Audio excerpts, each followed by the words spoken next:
family capacity building workshop supporting your child with fetal alcohol spectrum disorder. My name is Eric Marier. I'm a service coordinator at Surrey Place in Toronto, and I'll be, I guess, your host for today, for now, and then Meera will join us later for the outro. She is an FASD coordinator in the Peel region in Brampton at Erin Oak. We appreciate you all being here, and I hope that you're all staying safe and healthy at home. We have about 90 registrants from across the Central Ontario region joining us today, and we're very excited to have you. We are, I guess, symbolically presenting from the Peel and Brampton region today. And so we'd like to begin by acknowledging the land on which we gather and which the region of Peel operates. Um, this is part of the treaty lands and territory of the Mississaugas of the Credit. For thousands of years, Indigenous peoples inhabited and cared for this land. In particular, we acknowledge the territory of Anishinaabeg, Huron-Wendat, Hood, Den Haudenosaunee, I apologize, and Ojibwe, Chippewa peoples, the land that is home to the Métis and most recently the territory of the Mississaugas of the Credit First Nation, who are direct descendants of the Mississaugas of the Credit. We are grateful to have the opportunity to work on this land. I also live in Brampton, so this means a lot to me, and by doing so, give our respect to its first inhabitants. The event is hosted by the Coordinated Service Planning Provincial Network. The network comprises of a consortium, of 28 coordinated service planning lead agencies from across 34 regions in Ontario. As sponsors for the workshop, with funding from the Ministry of Children, Community and Social Services, the network comes with extensive knowledge of fetal alcohol spectrum disorder in terms of research, the provision of clinical and family support services, and the delivery of the FASD worker program. Some general housekeeping for today.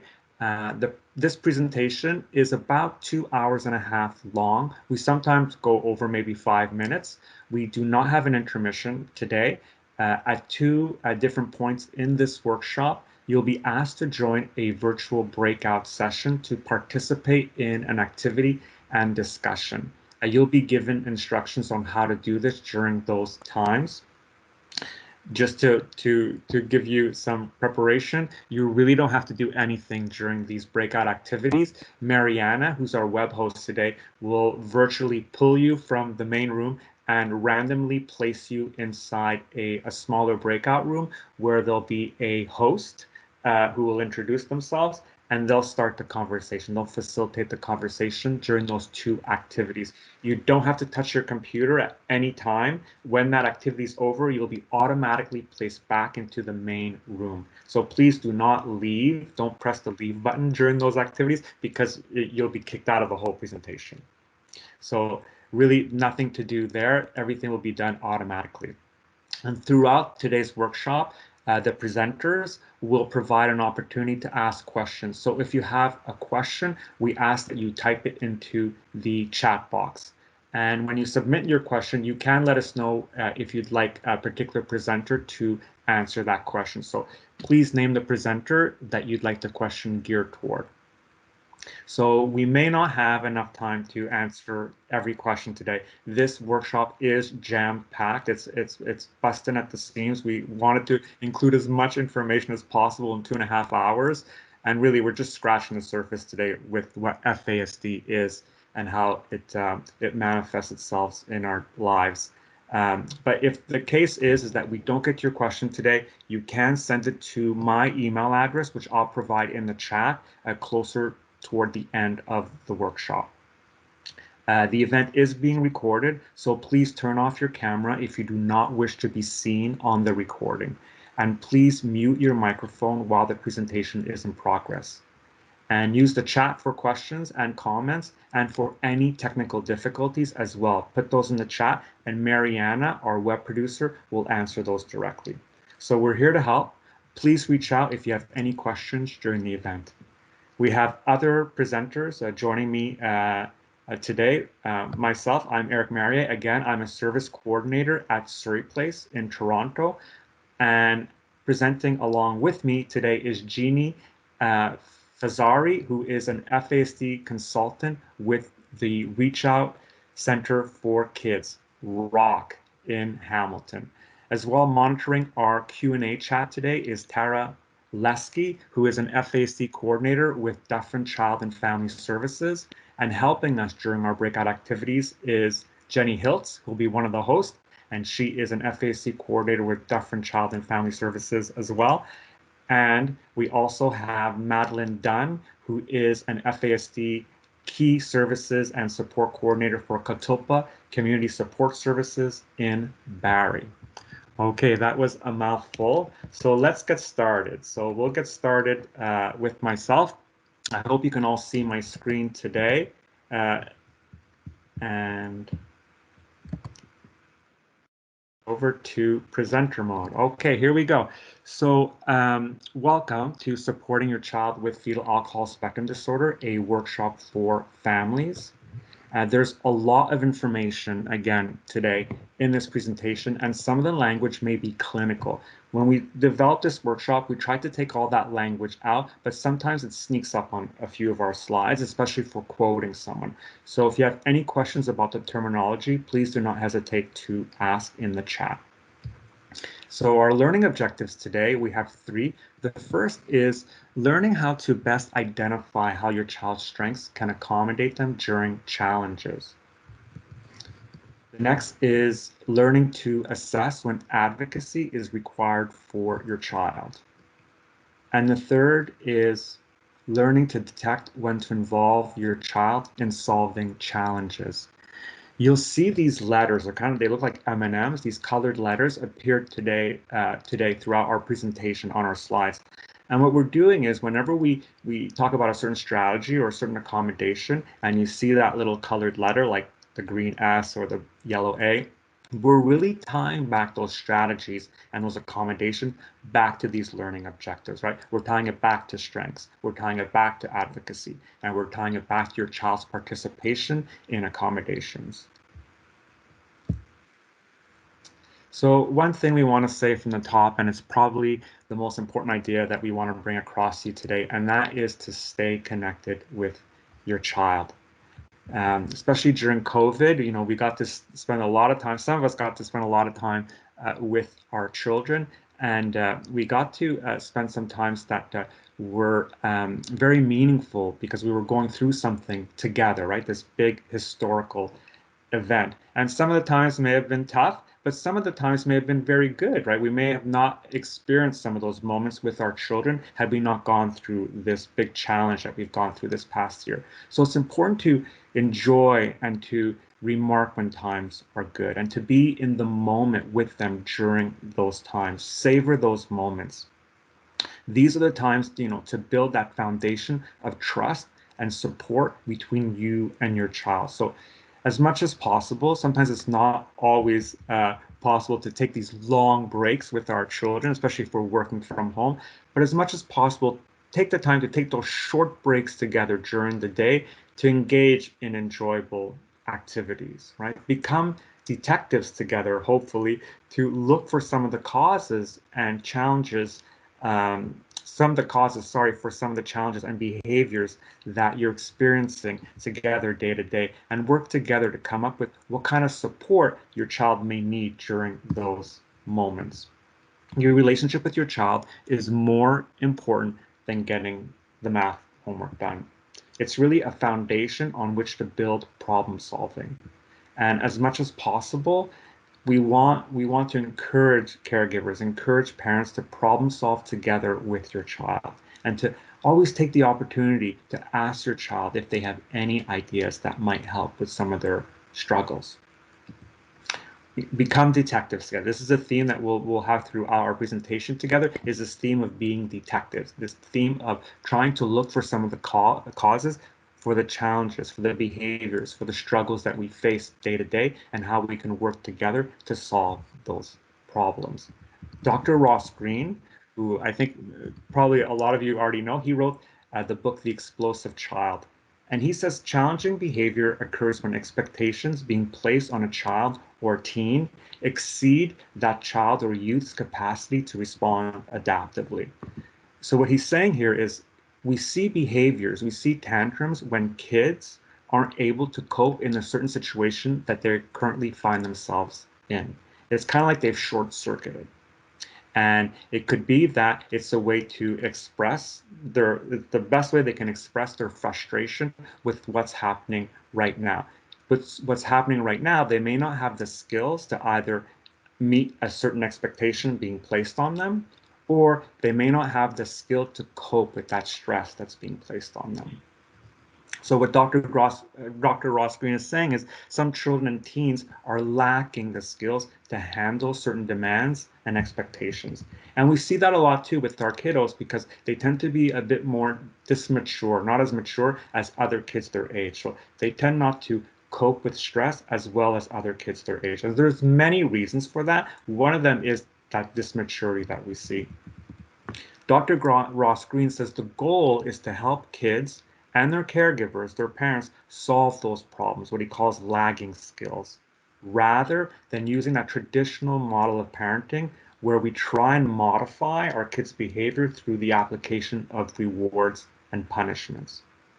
So what he's saying here is it's better to support your child through their struggles than to try and make them do something that they may not be able to do anyway. They may not even have the skill to do by either offering a reward, saying, I'll give you this if you do this, or by threatening a punishment. For example, I'll take away TV if you don't do this, right? Here we're trying to modify a behavior with consequences. And we know consequence-based strategies, we'll go over this later on in the presentation, but we know that these do not work with our kids with FASD. So Dr. Ross's Green model of teaching our kids, of supporting our kids, works very well hand in hand with what we do when we're supporting kids with FASD, that it's more important to put our focus on the support.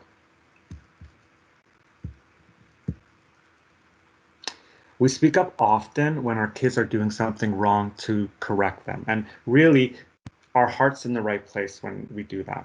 But there are many things our children do well and no one tells them. So the second most important idea that we wanted to bring across to you today is to start putting more of your energy and focus on your child or teen's strengths.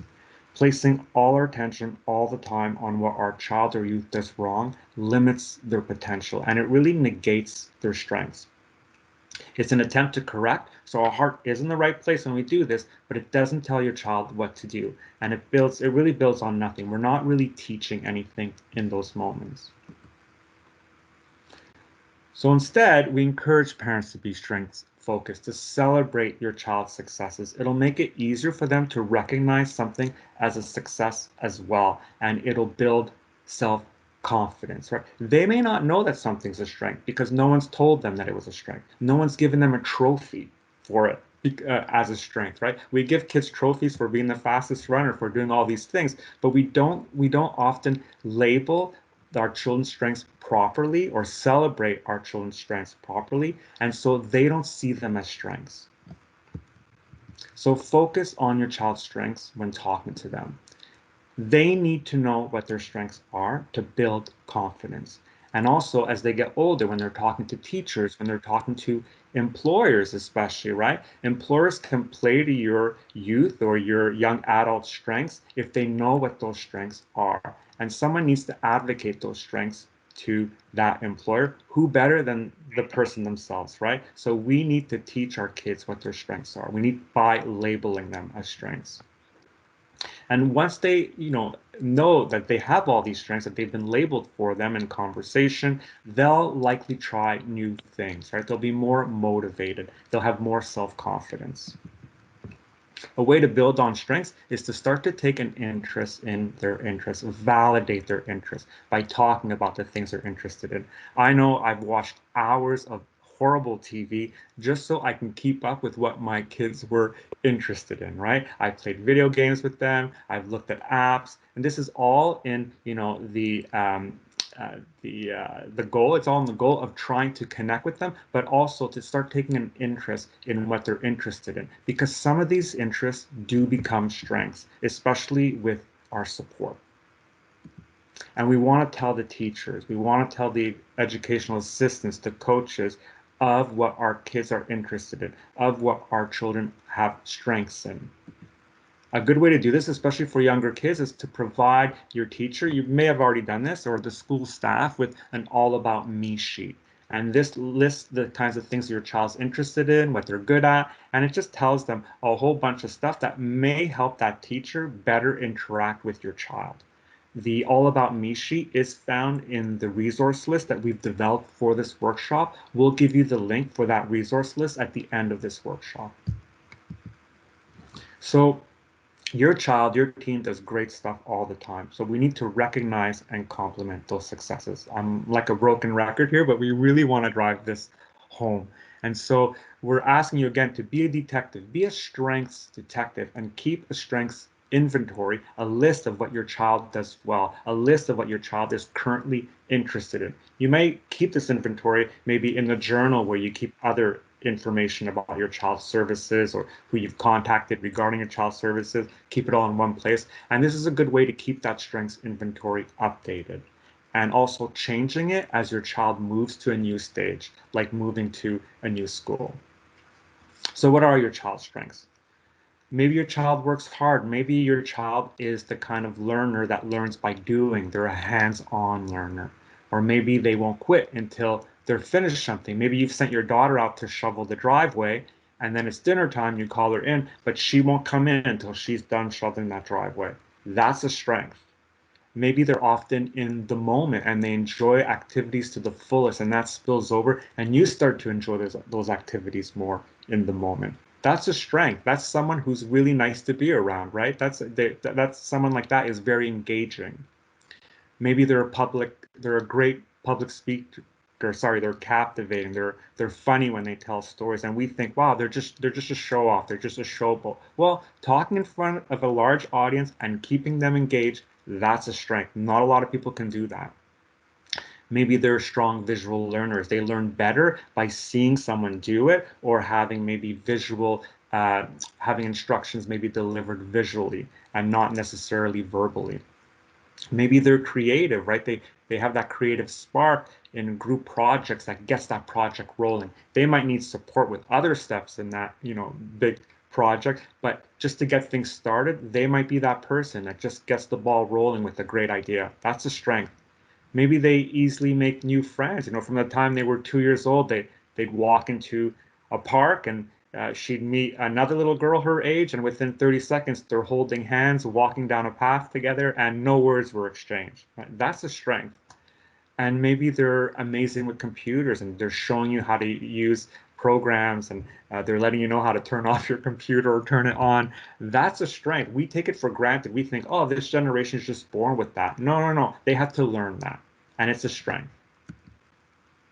So keep track of your child's strengths. Knowing their strengths will help you know what to change in your environment to build on these strengths, to build up those interests.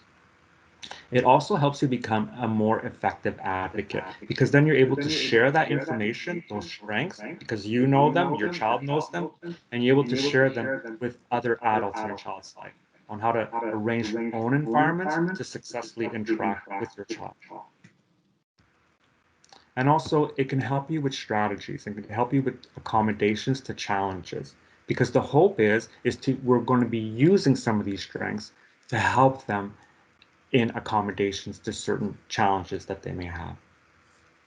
I like focusing on strengths because focusing on someone's strengths can take away from all the attention that we place all the time on their challenges.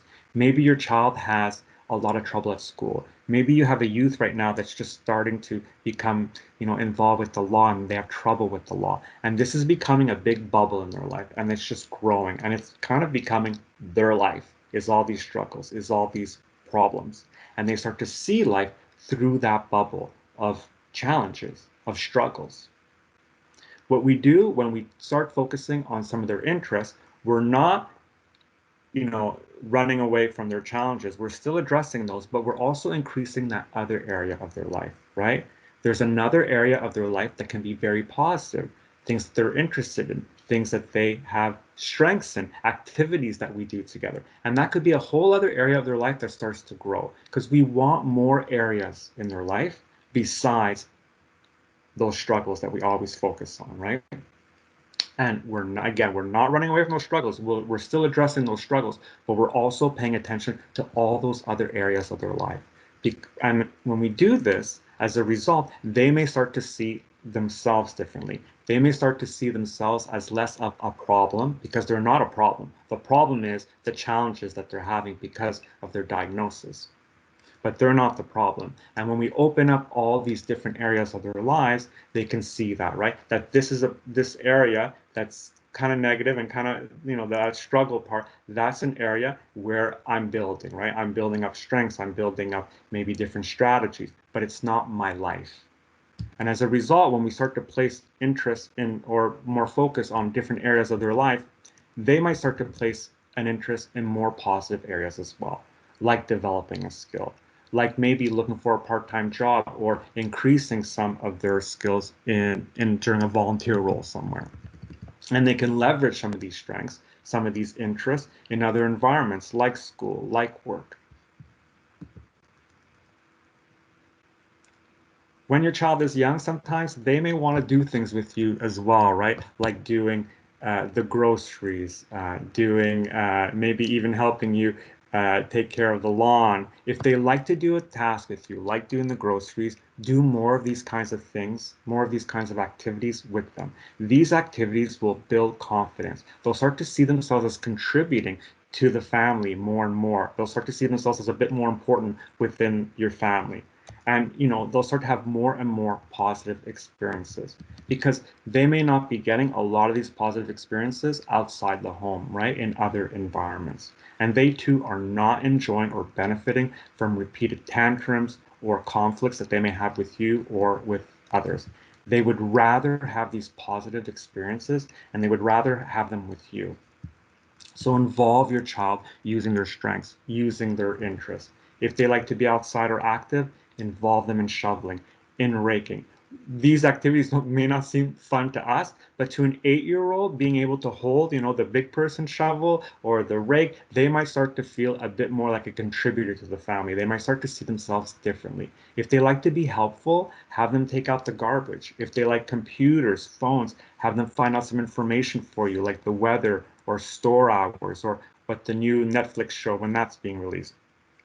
As well, here we can also use their strength around tech to help them with an accommodation, like using a calendar app to remember appointments. There's lots of cool apps out there that are very visual, that are very intuitive, that your child might take to, and that might be a source of support for them. If your teen likes phones, show an interest in the apps they use. And more, if you're able to, try new activities together, try new things. You don't have to set aside a whole hour to do something new. It could just be a few minutes. See if you both enjoy it. See if they're interested in it. It might turn into an interest, or it may already be something that they're good at. Are there any questions? Tara, is there a question out there that I can answer? No questions so far. Okay, I will unshare my screen, and I will hand it over to Jeannie for the next section of the workshop. Thank you, Eric. I'm going to share my screen now. While I'm getting set up, I will introduce myself. So my name is Ginny Fazari. I work at ROC, Reach Out Center for Kids in Halton. And I've been an FASD consultant there for I'd say about 3.5 years. I currently have, you probably are able to see a little bit, my cat on my lap. So she has come to join us for a portion of the presentation. When she disappears from my lap, she might do so a little bit spaz-like. So I apologize in advance if there's a bit of a disruption in my earphones getting ripped out. I'm just going to apologize in advance if that's what happens. So can everybody see my screen? Eric, can people see my screen? Yes, perfect. Thank you. Yeah. Okay, great. I'm just having a hard time putting it into presenter mode. So going to see, that does, here we go, this, putting it into presenter mode. Okay, thank you, that works. So we're going to be talking about how our individuals learn, how our children learn, and I think, you know, capitalizing in on those strengths, on your child's strengths, as Eric was mentioning, is a really important place to start, because we're going to also be talking a little bit about some of the struggles and the challenges that might be affecting our children with FASD. And if we don't understand their strengths, we are at risk of continuing to focus only on the challenges. And as Eric said, that becomes a lens that starts to become the single story for our children. And our children and our adolescents, and even the adults that we might be supporting, have a wide variety of strengths involved, and we can use those strengths to help to support the challenges. So we know that everybody learns differently, whether that's an individual with a neurotypical brain or an individual with a brain that's been prenatally exposed to alcohol. I know that I have areas of strengths that are different than, you know, my children's areas of strengths, and also some areas of weaknesses as well. So we're going to look at the different areas of the brain that might be affected by prenatal exposure to alcohol. Before we get started and looking at the areas of brain, we'll just remind you of the definition of fetal alcohol spectrum disorder. So a standard definition of FASD in Canada was released in 2019 by CAN-FASD, and CAN-FASD is a research network with researchers and partners across the nation, and it's our first comprehensive fetal alcohol spectrum disorder research network in Canada. So the definition that they came up with in 2019 was that FASD is a lifelong disability that affects the brain and the body of individuals who are exposed to alcohol in the womb, and that each person with FASD has both strengths and challenges and will need special supports to help them succeed with many different parts of their daily lives.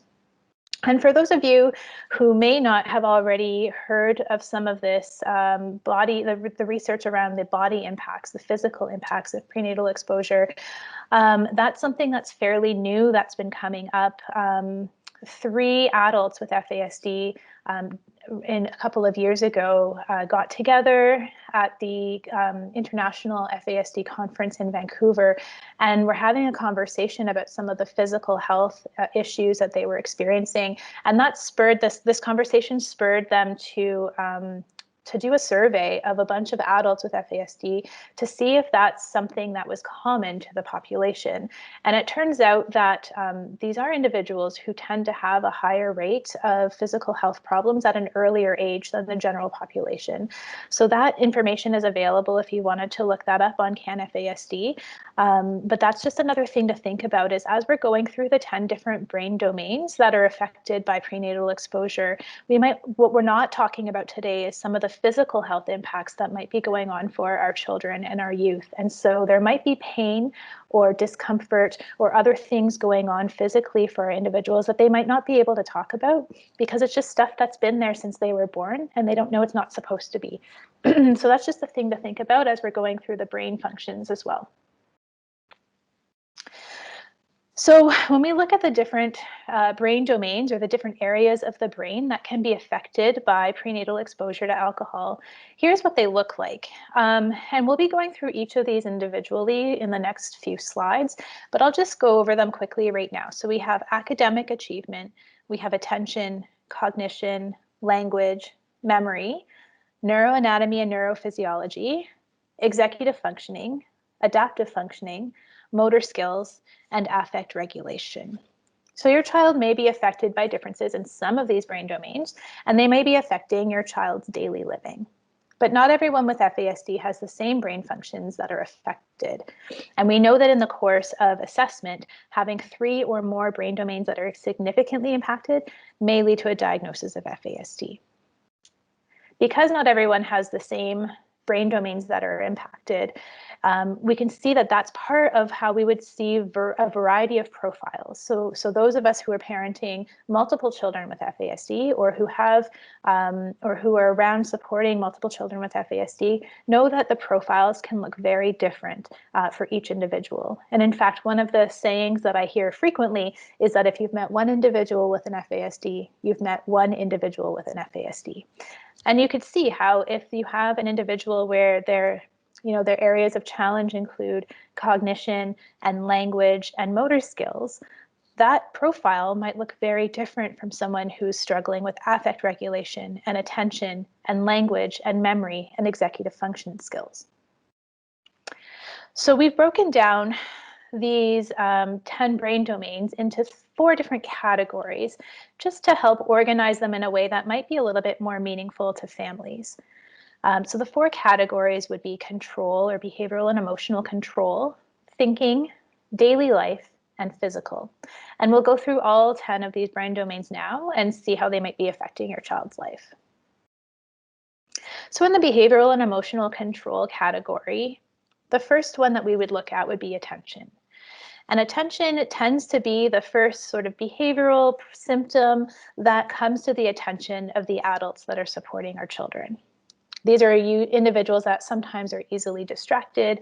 They might have a hard time paying attention. They might have a hard time sitting still. And often what I hear at the end of an FASD diagnosis, or at the beginning of the process of an FASD diagnosis, what parents and caregivers share is that ADHD was the first diagnosis that their child received.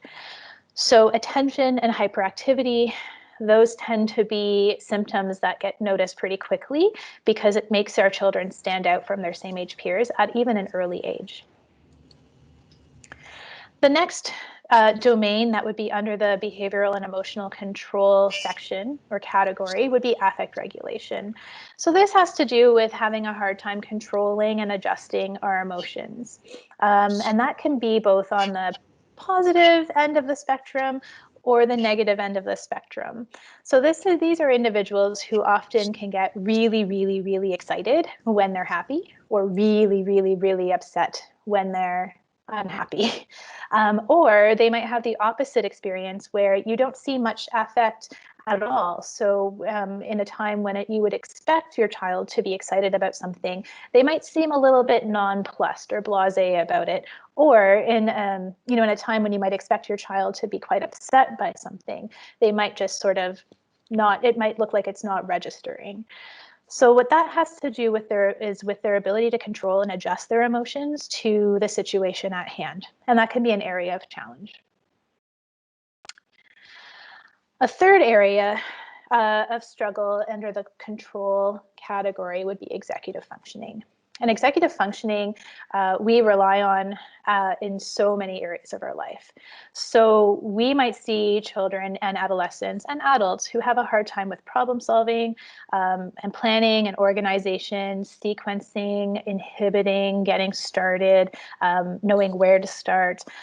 One of the areas that I think about when I think about executive functioning, or one of the examples that I think about, is the simple task of cleaning a bedroom.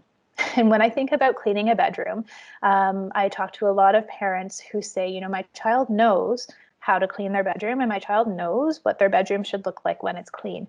And those things are true. Most of the time, those things are true.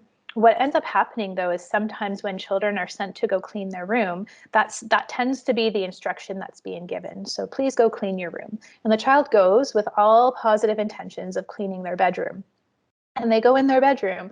And I don't know if you guys have ever cleaned a bedroom before, but sometimes there are things that happen where you pick things up off of let's say you pick some things up off the floor, they belong in a dresser, you open the dresser drawer is completely disorganized. Now you have to fold and refold some of the items in the dresser drawer so that you can add the things that were on the floor back into the dresser.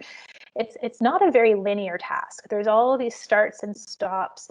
And really, in order to be efficient at it, you have to have an organized plan. And so that's when that ends up starting to happen for our children, where they might not know where to start. If they do get started, they might get stuck because they can't follow the linear plan that they've put in place. There's barriers that they have to overcome. They have to figure out problems. And then 25 minutes later, right, parents and caregivers might be coming upstairs to their room and they see their child sitting on their bed playing a video game or being on their phone. And then that becomes a tense interaction because the child hasn't cleaned their room. Executive function can also affect impulse control. And so similarly, let's go back to that cleaning our room example. Sometimes even if children can get started cleaning their room, so let's say they have a plan, there's only a few things to pick up, they get started. In the course of picking up what's on the floor, they might uncover a really cool toy that they haven't thought about in a while, and they really want to play with that toy, and they have a hard time inhibiting their impulse to just pick it up and play with it. And sometimes I've heard parents tell me things like, you know, I'll send my child up to clean their room. 10 minutes later, they come down, they've got this toy that they found, and they're saying, bye, Mom, bye, Dad, I'm going outside to play with my toy. And parents say, have you cleaned your room? And they say, yes. And then they head outside to the yard to play with their toy. And when parents go to check their room, of course, it's still a mess. And so that might have a lot to do with the function of impulse control, which is part of the executive function domain. And finally, around executive function, we have this idea of understanding cause and effect and abstract concepts. So this can result in children who often repeat mistakes, even when the stakes are very high, and even when they really, really don't want to get the consequences that are being presented for them. So as Eric mentioned earlier, these are individuals where we know sort of consequence-based strategies don't really work. They sometimes can work in the moment to stop a particular behavior. You can threaten a consequence and that can stop a behavior in the moment. However, what our children don't tend to do is use those consequences to modify their behavior or use the knowledge that there's consequences for something to modify their behavior in the future. And so, you know, despite receiving a grounding or a punishment or having something taken away or losing a privilege, despite having that happen over and over and over again, you might still see that same behavior coming up. And that is different than what you would see with a neurotypical child who typically would be able to take the cause and effect and apply that to their future behavior. Does anybody have any questions about the control category? There's nothing in the chat box up until this point. Okay, just a reminder, if anyone does have questions, please feel free to put them in the chat box and we'll stop and take a question. So the second category that we would look at in terms of domains would be thinking. And the first brain domain that we'd look at would be cognition. This might include thinking and reasoning, understanding complex ideas. Whoops, I'm going to go back. And understanding complex ideas. So when we're thinking about reasoning, thinking, and solving problems, that doesn't necessarily have to do with IQ. And so we do know that there's a wide range of IQ scores that can be found in our children. They could be quite bright academically, but where some of the things break down for them might be understanding the complex ideas, so that abstract understanding of things, as well as reasoning and solving problems as they come up. Another area where in the thinking category that might be affected is memory. And so we often see challenges with long-term or short-term memory, accessing information when needed. And I would say that these two brain domains tend to play with one another. And that's a hard thing when we're trying to be detectives, right? When we're trying to figure out what's going on and why some of these behavior symptoms are showing up for our children. When we're trying to figure out which brain domains are being affected. Because if you have an incident that happens, let's say on the playground, and there's some kind of incident that happens that's pretty complex, and our individuals are having a hard time understanding the social nuances or what's actually happening in front of them because of their challenges with cognition. Right? Those are some of the things that end up stored in their memory, is those misunderstandings, those sort of, misrememberings of things, because they just had a hard time understanding what was happening in front of them.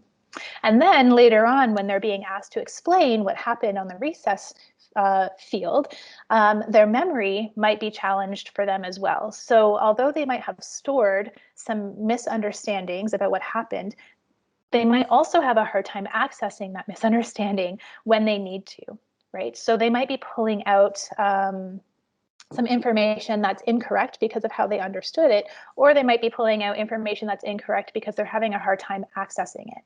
And that's where we see a lot of our children and youth and adults with FASD putting forward stories that seem like they're lying. But really what it is they're confabulating. They're filling in the blanks in their memories with things that possibly could have happened, but maybe did not actually happen. Another thing that we see frequently with individuals with FASD is they might put 2 or 3 stories together and present it as one single story. So again, the memories might be stored, but they might not have a beginning, middle, and end to the particular story that you're asking them to recount. These are also individuals that might have a hard time memorizing, and they might seem forgetful. They have a hard time accessing and selecting and organizing information when they need it, especially in the moment.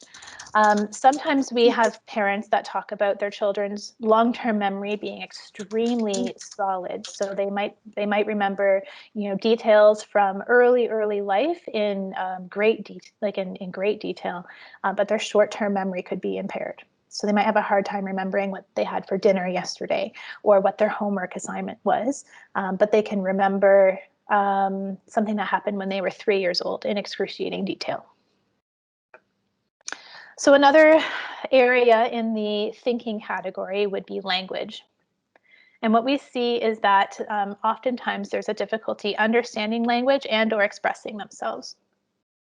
And we would talk about expressive language being the things that you say and receptive language being the things that you understand. And a lot of times we know that there's a gap between those two things as children are developing. So when we're talking to a neurotypical 3-year-old, we know that they tend to understand more than what they can say. When we're working with individuals with FASD, that gap tends to be reversed. It's not always, but it often can be reversed, where they can say more than they understand. Some of the Dr. Scott, who's one of the neuropsychologists who does a lot of assessments in our area, she often will talk about there being a thin veneer of language, which basically sort of means that these are individuals who tend to be able to talk and use language appropriately because they're sort of parroting what they've heard, but they're not necessarily able to understand and explain what they mean. And the challenge there is that we hear children who can repeat instructions, they can repeat rules, but they might not be able to follow through with those things, right? So we say to Johnny before recess, what are the rules of recess?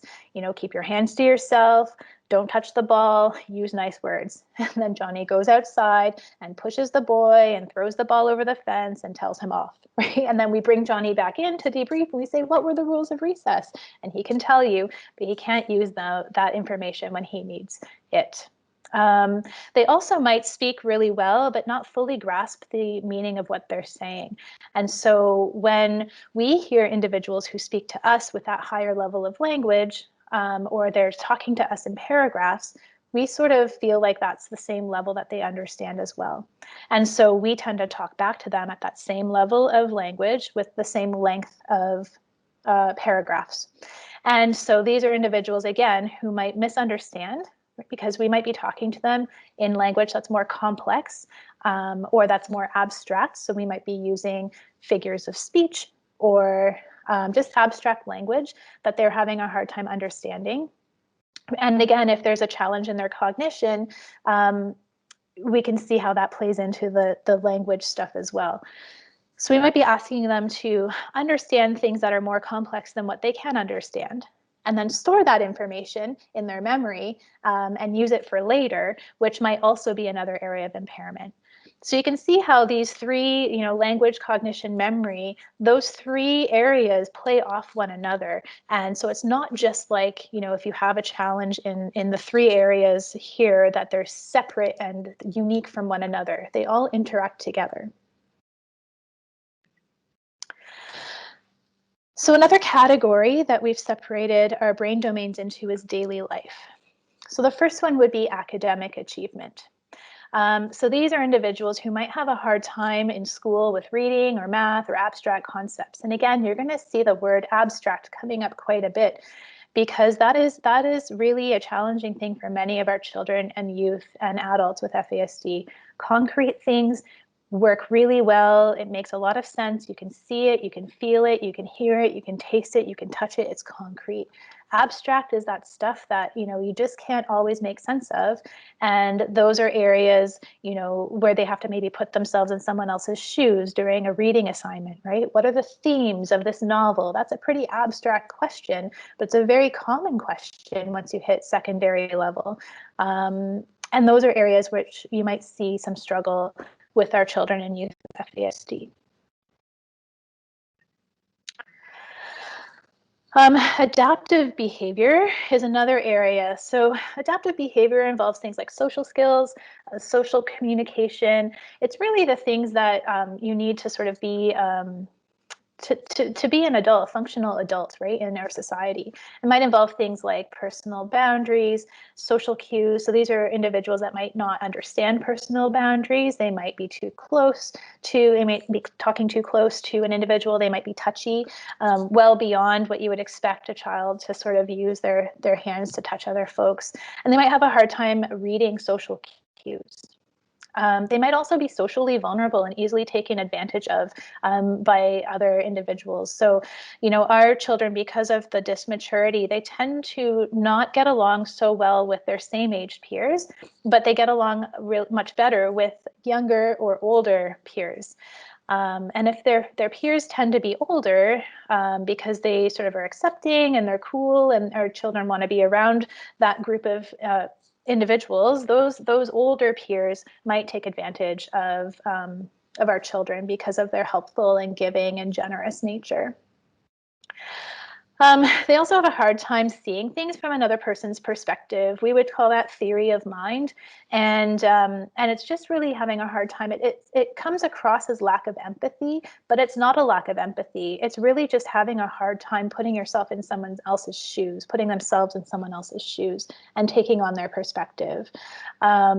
And so when they can't put themselves in someone else's shoes, they can't understand how their actions are impacting another person. And that's what gets misunderstood as a lack of empathy. We might see that dysmaturity that comes in, right? So they're socially and emotionally younger than their same age peers. And they might behave younger than their actual age. So an example that I think about is in Halton, we run a camp for individuals with FASD called Camp Unity. There's a few Camp Unities around the province. And one of our young people, she was 17, she was a junior leader at the time, and she, we heard about a story where she wanted to wear a bikini to the swimming day so that she could look sexy for the other boys, but also when she was leaving wanted to bring her Frozen doll because that was sort of the developmental stage that she was at. She wanted to bring her Frozen doll with her, like her Anna or Elsa doll. And so you can see that there's this asynchronous, or this sort of these areas where on the one hand, they might be developing and their maturity might be on task, what you would expect, but then there's other areas where they might be quite a bit younger than their actual age. And these are also individuals that might have a hard time with adaptive skills like money management, time management, relationships, hygiene, schedules. Again, these are often things that are pretty abstract. So when you think about time, 15 minutes is a pretty concrete thing. I can say, from 3 to 3:15 is 15 minutes. But what's abstract is how long does 15 minutes feel in my body? And is 15 minutes, when we're doing something fun, does that feel the same as 15 minutes when we're doing something that's really not fun? Or I think about 3 o'clock in the afternoon, right? Is 3 o'clock in the afternoon close or far away from dinner? Do I have time for a snack, or should I just wait? That's an abstract idea of time. Similar with money. When we're thinking about money, we have, so money can be very concrete. I have $5. That's a very concrete idea of money. But we have the value of money, which is more abstract. So is $5 a lot or a little to pay for a pack of gum? Or is $5 a lot or a little to sell my bicycle for? And that's a more abstract idea of or understanding of money. So those are areas, again, where individuals might need some support.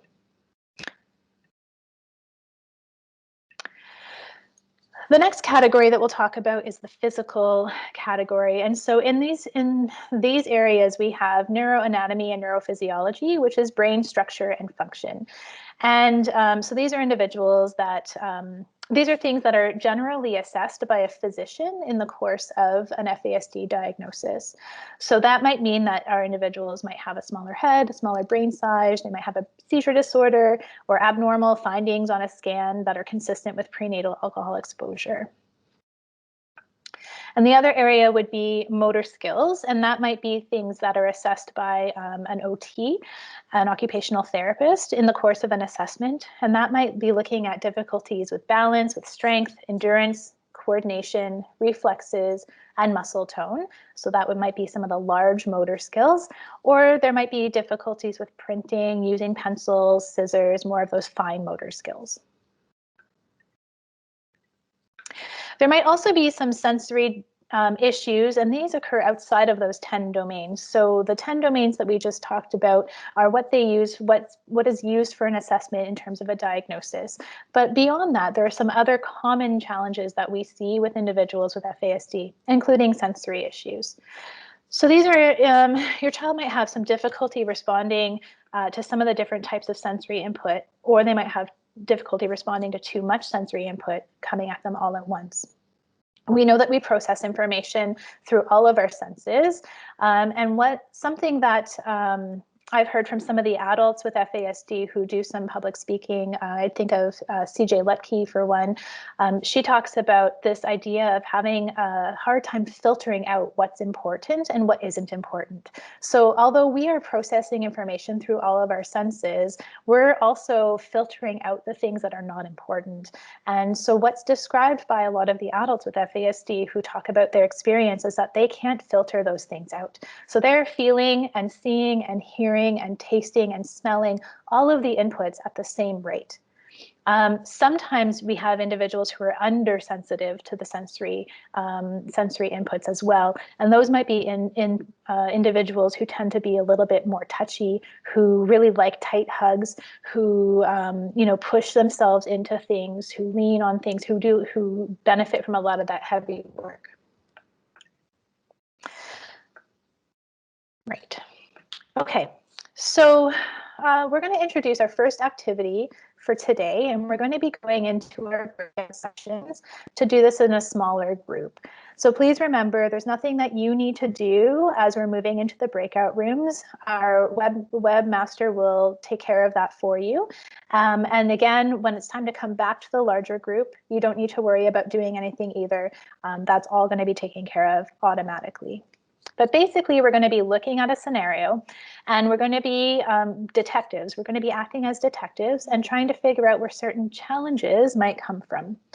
So the facilitators inside of your breakout groups will have a slide for you to be looking at to use as a guide or a reference. So here's our story that we're going to be looking at. So Amy is 8 years old, and when her mom asks her to do something, she says no. When her mom takes her by the hand to make her follow through on an instruction like brush your teeth, Amy screams and cries and runs to her room and slams the door. At school, she fidgets in her chair and sometimes walks around. Other times, she doodles while the other students are working. Her drawings can be quite good, and she can tell you imaginative stories around her drawings. Both her parents are concerned, though, because sometimes she might story tell or make up events when they ask her about her day. After school, she wants to use the computer to watch YouTube videos of people making crafts and drawings. She can be messy when she's making crafts. She screams when her parents don't let her. She enjoys going outdoors with her family, such as hiking, camping, and other physical activities, but will scream and cry if her parents say anything encouraging or compliment her older brother. Her parents are exhausted as Amy has started to hit and yell at her brother whenever he interacts with mom and dad. So that's Amy. And we're going to have Mariana move everybody into breakout groups at this time so that you can do a bit of a workshop activity with the facilitators in your groups. They'll give you a bit more instruction once you're settled in. So we're just going to take a few minutes now and go into breakout groups. So now we're going to talk about accommodations. How can we help our kiddos? And I know a lot of these you folks have tried at home, and you have also developed your own accommodations that can be quite effective.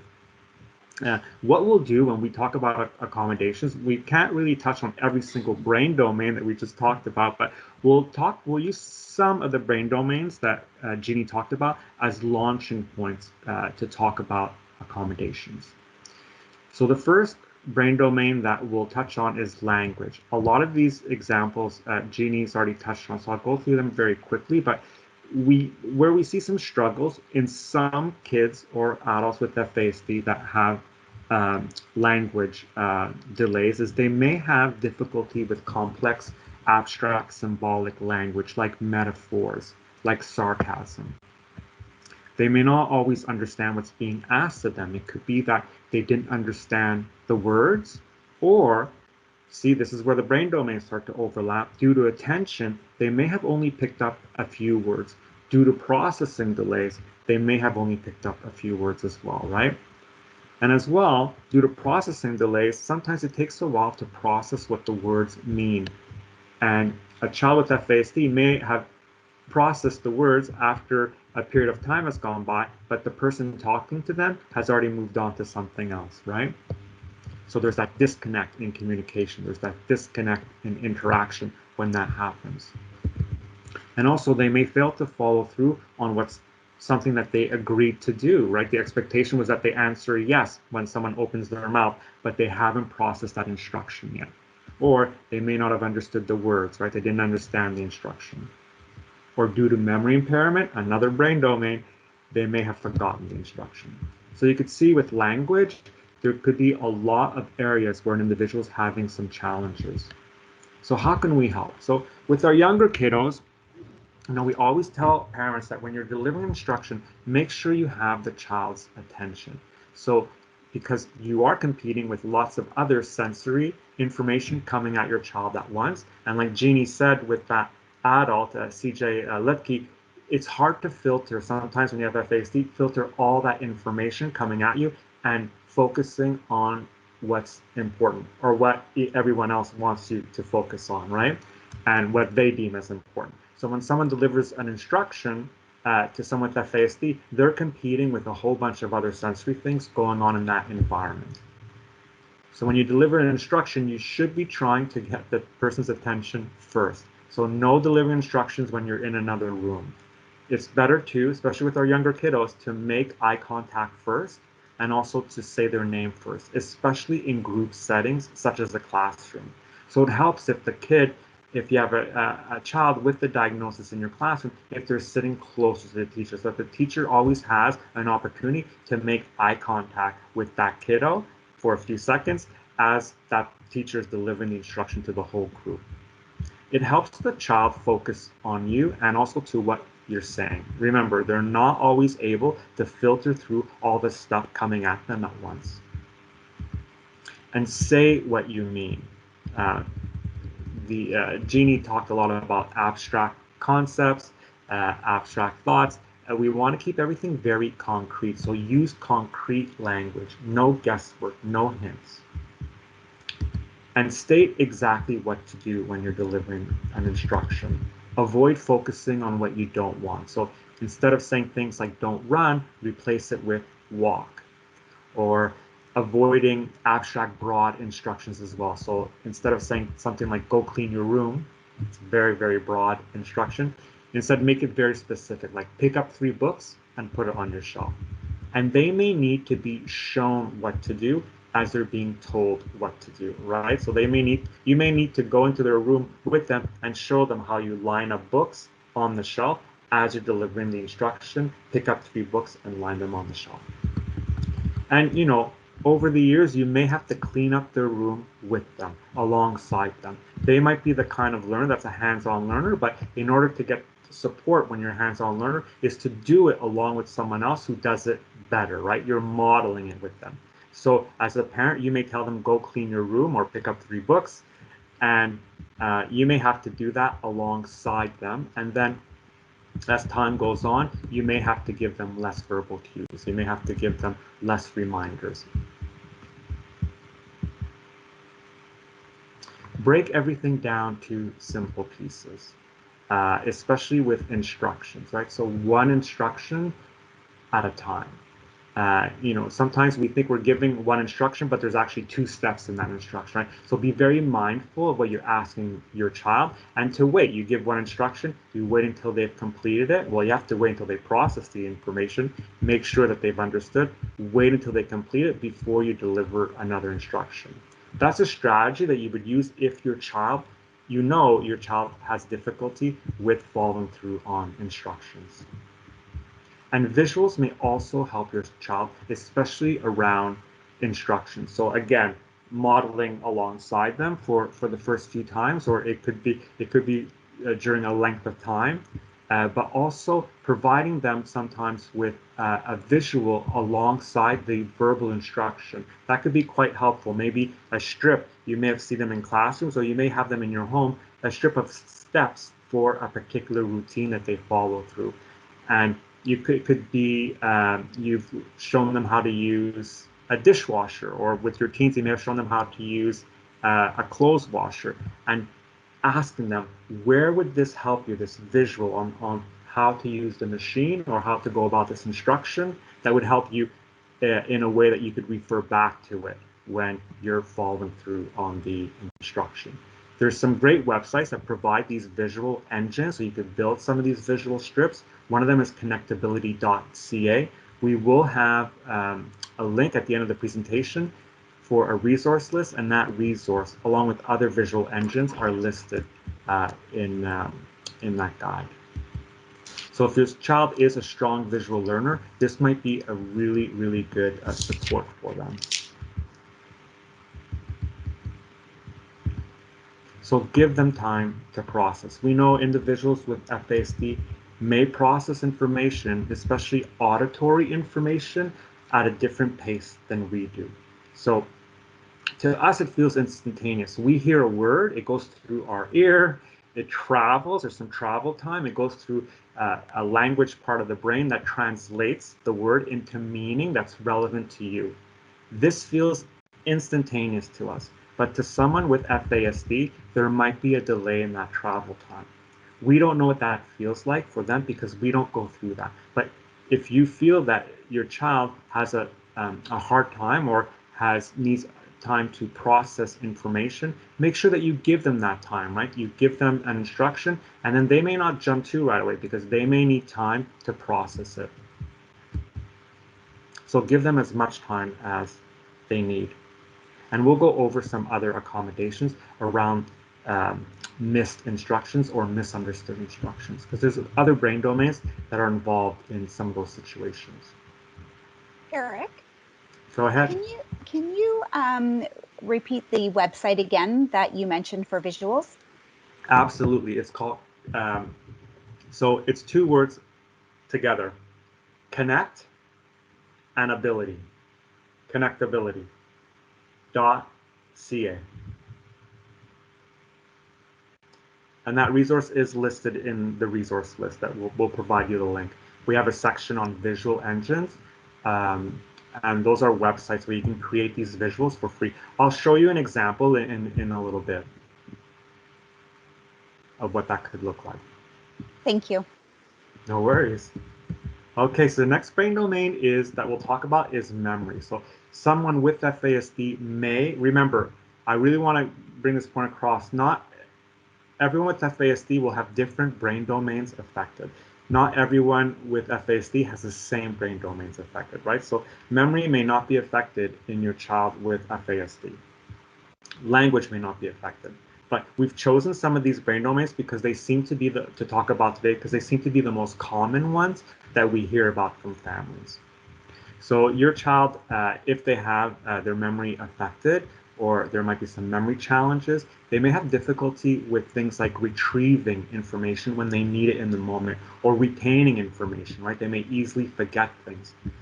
They may have difficulty making use of information. There might be inconsistent learning. So they might know how to do something one day, like load the dishwasher, and then forget the next day. Or they might know how to do addition in math class one day, and then the next day completely forget. So how could we help, especially those younger kiddos, how could we help with some of these short-term memory challenges? And there could also be long-term memory challenges as well. So use reminders and be very generous when giving your child or your youth reminders. Give reminders in a positive, supportive tone, because we don't want to make it seem like they're the problem. The child is not the problem. The memory issue is what we're struggling with here. So when we give a reminder, we wouldn't say something like, well, I've told you 100 times, so I guess I'll tell it one more time too. That's not providing them with support. That's not providing them with a reminder in a positive, supportive tone. And we want them to be encouraged to ask us for reminders. If we give reminders in a tone that's not supportive, that's not positive, they're less likely to come to us when they misunderstood something or they forgot something and they need our help.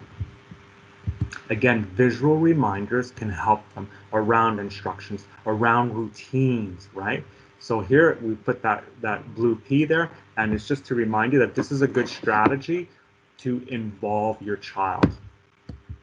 So ask your child, where can I place these visual reminders? Here's an example that would help you. This is a visual reminder of a morning routine, maybe for your child when you tell them to get up when they get up in the morning, you tell your child, okay, it's time to get ready. Well, get ready would mean to follow this routine, right? And you could practice what that looks like first, and then sort of fade yourself out of the picture to see, over time, if they're able to follow through on this routine on their own, follow through on these steps on their own. And then ask them, where could this reminder be placed that would help you best, right? Do we need to put more than one of these reminders up in different places?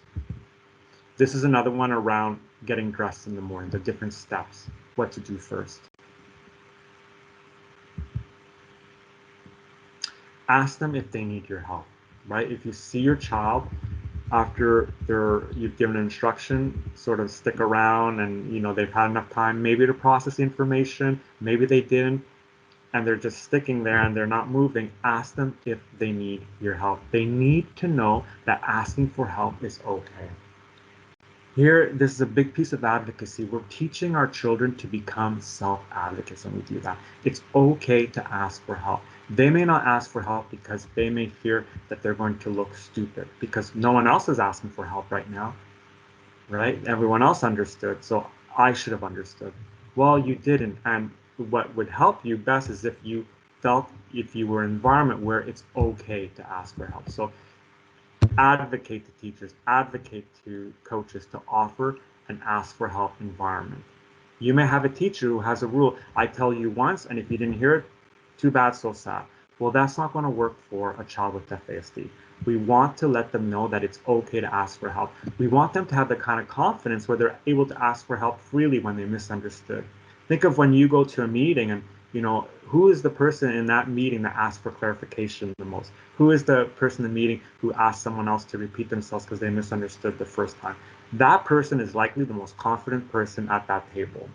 We want our kids with FASD to have that level of confidence as they get older, because they will have to self-advocate.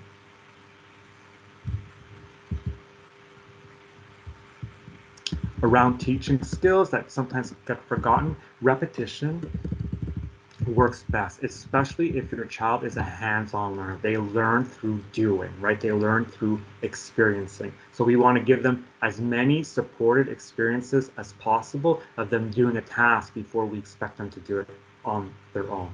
And we know that with our kids with FASD, sometimes we need to reteach skills that were previously known. Or sometimes we may need to reteach a particular skill they've mastered at home, but now we need to reteach it in school. Maybe like putting on your winter coat in a busy hallway at school, right? Different environment, kind of like the same skill, but may need to be retaught. So your child likely learns best through repetition. And we know that short-term memory is often impaired with FASD. And repetition does strengthen skills in everyone's brain, even those with memory or impulsivity issues. And it's science. The more you do something, the less taxing it is on the brain. So we know that with FASD, the higher cortical functioning, which sort of occurs toward the front of the brain, that's usually what's affected the most. And so we know that with new skills, most of us use that part of our brain. But once we've mastered a skill over repetition, it kind of moves down further, right? Probably towards the basic part of your brain. You're not using that higher cortical functioning as much. So that's why repetition is effective for everyone. Think of when you first learned to tie your shoes, right? It could have been, or later in life when you first drove to a new job in an area you didn't know. So the first times may have seemed quite daunting, maybe even stressful, but the skill through repetition became stronger. It became easier to do these certain tasks. And sometimes now we even forget how we got to work, right? Or we maybe forget, I don't remember tying my shoes this morning, but I know it was done. So after a while, through repetitions, it just seems like the hands know what to do. You don't have to think about it anymore. And repetition can be a positive experience for our children when it isn't forced. Right? No one wants to be forced to sit down and do the same thing over and over again. It's aversive, right? We're no longer interested in teaching if we're made to do something or learn that way. What you want to do is you want to teach repetition, and you want to make sure that it occurs naturally. So when the task is needed. So if you're using repetition to teach a younger child, something like shoe tying, teaching shoe tying only when the shoes need to be tied. So practicing only when they actually need to be tied. So it's a positive experience if it's structured. So if repetition is structured and built into a routine, and it's consistent, so it's built into a regular routine, like the morning routine, and also supported. And what that means is you help your child through the new skill or the new task many times before you as a caregiver slowly do less and less over time. You could be teaching your other children this way as well, right? It's very effective that don't have FASD. But with a child with FASD, that fading process where you're doing less and less over time may be a lengthier process. And if the task you're teaching is something like shoe tying, then set aside enough time every morning for shoe tying. You want to make sure you're not rushed, because if you're rushed, you're not going to be supportive. It's not going to be a positive experience. And you also want to give yourself enough time to give that support that they need to be successful in completing that task.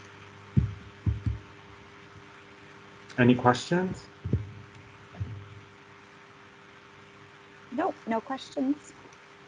Okay, so we're still talking about memory, and now we're going to talk about lying, right? And we all know it's not really lying. Jeannie touched on that when she talked about the memory and confabulation. So we'll go into that in a bit more detail. Due to problems with memory, your child may be confused about what really happened in the past. And they may do things like retelling events in an incorrect order, or they may feel ashamed for not remembering. So they make something up to cover. So sometimes they might story tell so as not to disappoint you, because all day long, for some of our kiddos, it can feel like they keep disappointing everyone, because sometimes they're not able to do everything else everything that the other kids are able to do around them, right?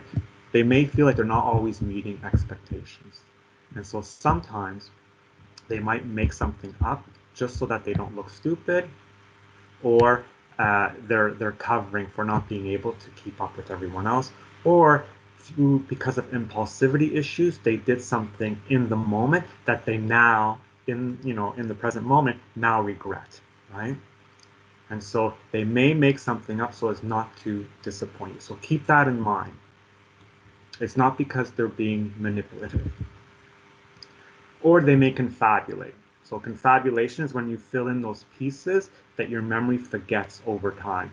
And you fill them in, the brain automatically fills them in to make sense of the event, so you're able to then tell somebody about that event.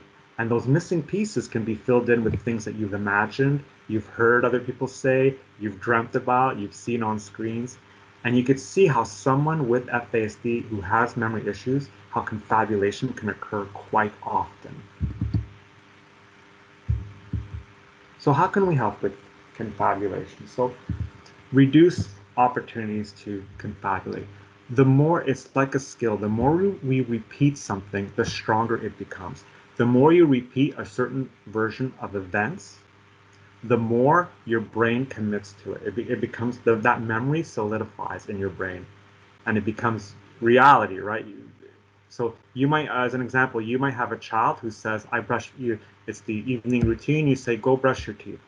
She comes back to you and says, I brush my teeth. You check the toothbrush, it's dry. You didn't brush your teeth.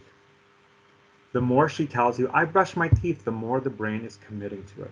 And the more upset she'll become because no one again is believing her. Everyone again is going to label her a liar. Everyone again is going to see her as manipulative. But what she might be remembering, because of confabulation, is brushing her teeth this morning, is brushing her teeth last night. And the more she retells that she brushed her teeth tonight, the more she believes it herself, the stronger it becomes. Why isn't anybody believing me? I know this happened, right? That's how they would see it.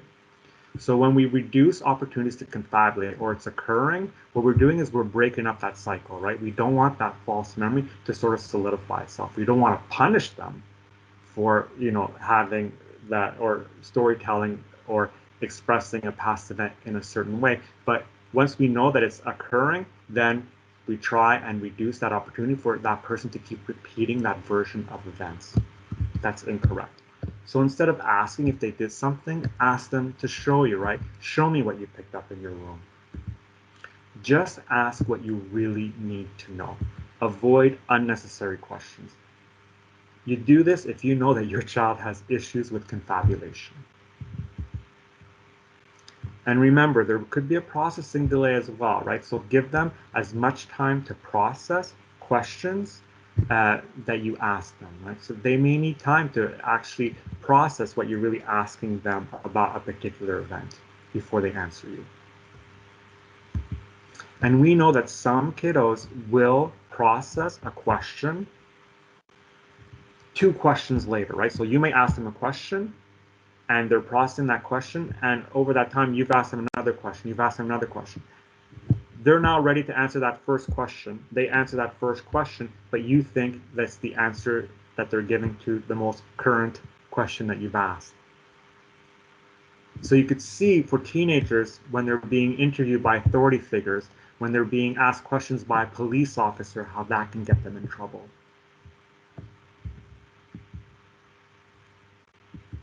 Stay connected with your child, always. Do not punish for confabulation or for storytelling, right? Your child may have short-term memory problems, challenges controlling impulsivity, or see things differently when under stress. We all do this. Or they're not always able to catch every word someone said to them. So when they have to retell what someone said to them to someone else, it could be like broken telephone, right? They weren't able to catch every word that first time anyway. So how they're going to express it is going to come out wrong. And we know that consequences will not decrease any kind of behavior from happening with most kids with FASD, because consequence-based strategies are not very effective for kids with FASD or youth with FASD.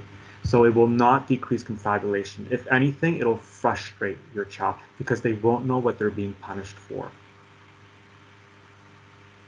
Marianne Bukowski is a parent who helped us contribute to today's presentation, and she said, quote, unquote, "It's important to always stay connected with your child.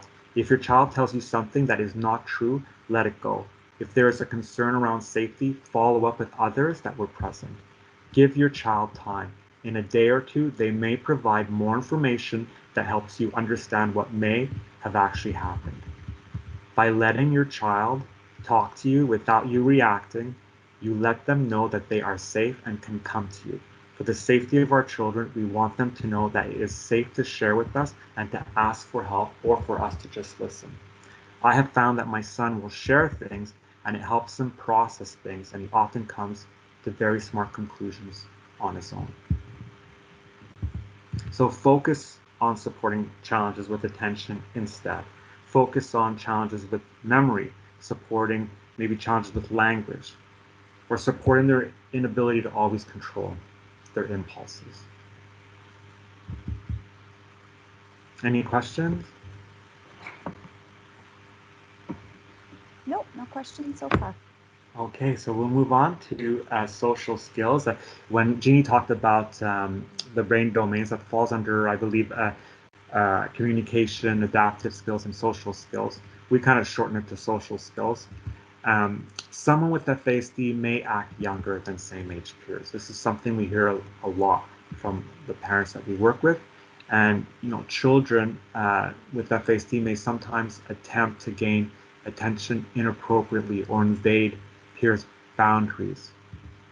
They may be teased or rejected. They may be bullied or told by peers to do things that they're not allowed to do. And they may be vulnerable to predators posing as friends.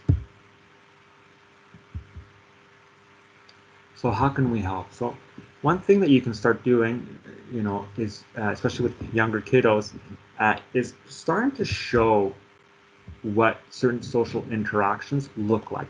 Here, we're talking about practicing scenarios with your child. We're involving them in the strategy, in the accommodation. So practice scenarios with them, play act what it looks like to manage bullies. You could tell someone what that looks like, but it's very abstract because it's something that could happen in the future.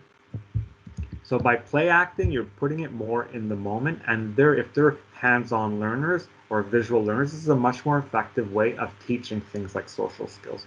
So teaching, play acting, what does it look like when I walk away from a bully? When do I walk away from a bully? What does that look like? What does it look like when I talk to an adult about the fact that I'm being bullied? What kinds of things can I say to express that? What does it look like when I play in the schoolyard near supervisors? Is it okay if I just see the supervisor from across the yard? Or how close do I need to be for it to be considered close near supervisors? And letting them know, when you play near supervisors, chances are those bullies don't engage in bullying behavior. Showing them what handling rejection looks like in a schoolyard or in different social milieus or environments, right? So showing what it looks like when you walk up to a circle of kiddos and that circle tells you, no, you can't join us, we've got too many people on our team. What does it look like when you say, okay, and then move on to another circle and ask the same question, right? What does that look like when you get angry to other people around you? If you start yelling at the person for not allowing you to play with them, what does that look like to everyone else who then in the future may also not want to play with you, right? Because of the way you're acting. So play acting those different scenarios and having conversations around that. Practicing personal boundaries, right? You could say stay at an arm's length or give someone enough space. That could be very abstract to someone with FASD. Actually showing them what it looks like, right? To be at arm's length. Practicing talking at arm's length. Things like turn taking and sharing, doing those in the home so they have experience with that, right? Maybe with the family, doing a mural on a large piece of paper on the kitchen table and everyone's borrowing from the same marker jar, or they have to share the space of the paper. Things like playing games where there's turn taking, where there's not as much pressure and hopefully not as much competition when it's with your parents, right? When it's with your family, but you're getting that experience so that when it moves to other environments like turn taking, like playing a game where there's a little bit of competition, that they've already had that experience in a more supportive environment, right? So that they kind of know what that feels like, what that looks like. This is especially helpful if your kids are hands-on learners, if your kids are visual learners. We're playing to their strengths here. It could be very fun because it's a way as well to avoid lecturing. No one likes to be lectured to. This is a much more fun way of teaching social skills. Provide opportunities for social interaction. It's getting harder and harder. I mean, especially with COVID, that's a given. But even in our generation, right, that we're living in now, in the 70s, in the 60s, even in the 80s, we were playing more on the street. We were probably playing with complete strangers, with kids we knew nothing about sometimes. We don't have those opportunities as much anymore, so we're not presented with as many opportunities to socialize with kids, to interact with other kids. So looking for opportunities that can provide them that same experience. Maybe there's social skills groups in your area where they teach things like social skills, where they practice, like I just showed you, some of these scenarios. Maybe there's recreational clubs or groups that are part of your parks and recs that meet maybe on the weekends where there's extra supervision. And here you can advocate for maybe some guidance for your child or some built-in accommodations. Marianne Bukowski, the parent I told you about before, she had a great quote, and I want to quote her again. She said, "Start teaching social skills very young. We did this by having play dates at our home every Saturday. We kept them short, a maximum of 2 hours. We had a young babysitter there to help supervise. We also hosted birthday parties at our home from a very young age. This allowed us to get to know the other children and their parents. We were able to educate parents about our children's FASD and had their contact information if we needed it. Our children made connections with friends, learned sharing, turn-taking, etc. Both our boys, who are almost teenagers, do great socially to this day. We still have everyone at our home and supervise from a short distance without them feeling smothered." That's a really nice success story. More and more, our kids are interacting socially through the internet.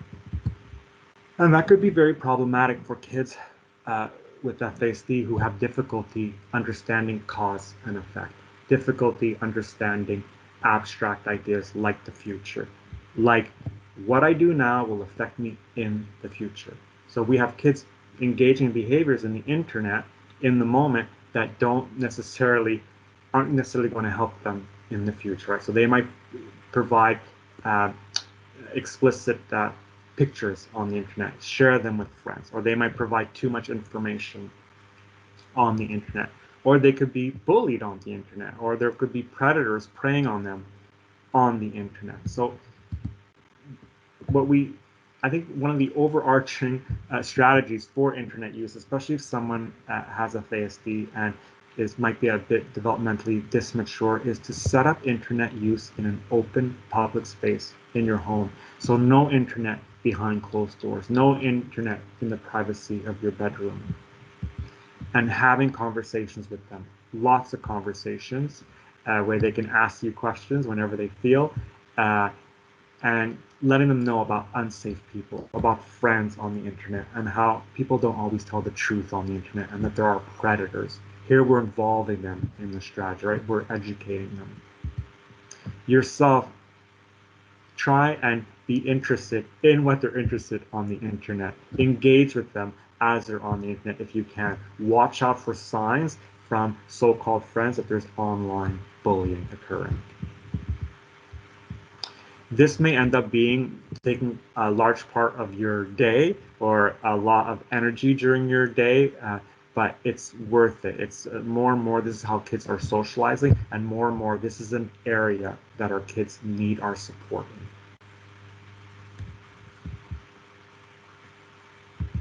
Talk to your child's teachers. This is a way we can advocate as well, right, around their social skills. So find a way to do this that works for both you and the teacher. It could be through a communication book or through emails. What goes on in the classroom away from your eyes may show you a different side of your child and reveal maybe even other strengths, other interests that you didn't know about, but also other struggles, especially when interacting with kids their age. You can also, when meeting with school staff, suggest things like a child being paired with an older mentor or peer who's more mature in the classroom for modeling purposes. Also, when you're talking to staff, there might be accommodations that you're using at home that are quite successful that the staff knows nothing about, and that might improve their own interactions and improve your child's interactions with peers in their environment. When you go to these meetings, bring your FASD worker or other support person. Your FASD worker can provide expertise, strategy, personal supports. Maybe they can also help you take notes. And when you're engaged with school staff, make sure you maintain communication often on a regular basis. Talk to your child as well around social skills and around different social scenarios. Maybe develop a safety plan with your child for what they can do when they're feeling overwhelmed by peers, by sound, by light, movement, the environment, right? Sensory issues can have a huge impact on social skills. A social environment can also be a busy one, and an overloaded brain does not respond in an ideal fashion. So keep the plan simple. Make sure that your child is able to put the plan in motion if you're not there in a certain social situation. It could be that you have to also let the parent in charge or the adult in charge of a particular social situation or event and make sure they're on board with a plan. And the plan could be walking away from the event for a bit, going into a quiet room, doing another activity in another room that's not as, it's not overloading their senses as much. It's sort of helping them regulate. And practice this plan with your child. You have to let them know what it feels like, what it looks like. They have to experience it more in order to know how to be able to bring that plan about. And it could be you can, when you do put the plan in motion, those first few times, that you're there with them. Again, make it fun to practice. Think about how old your child acts around kids their age, and consider this their developmental age socially, rather than their real age when organizing and planning for peer-related activities such as birthday parties, play dates, family functions. And with our younger kiddos, even with some of our teens, play dates with just one other child is often better. And make sure that all social activities are supervised. It keeps everyone safe, and also an adult can provide structured activities for kids to do together. A lot of time play dates might go off the rails when the structure went out the window as well, right? So making sure that they're provided with some choices, but a limited amount of choices for activities that they can do, and that everything is structured, and that a play date does not need to last a whole afternoon. If you know that your child after 1 hour has had enough and is likely to have maybe a tantrum or behavior at that 1 hour point, make that play date 50 minutes, make that play date 45 minutes.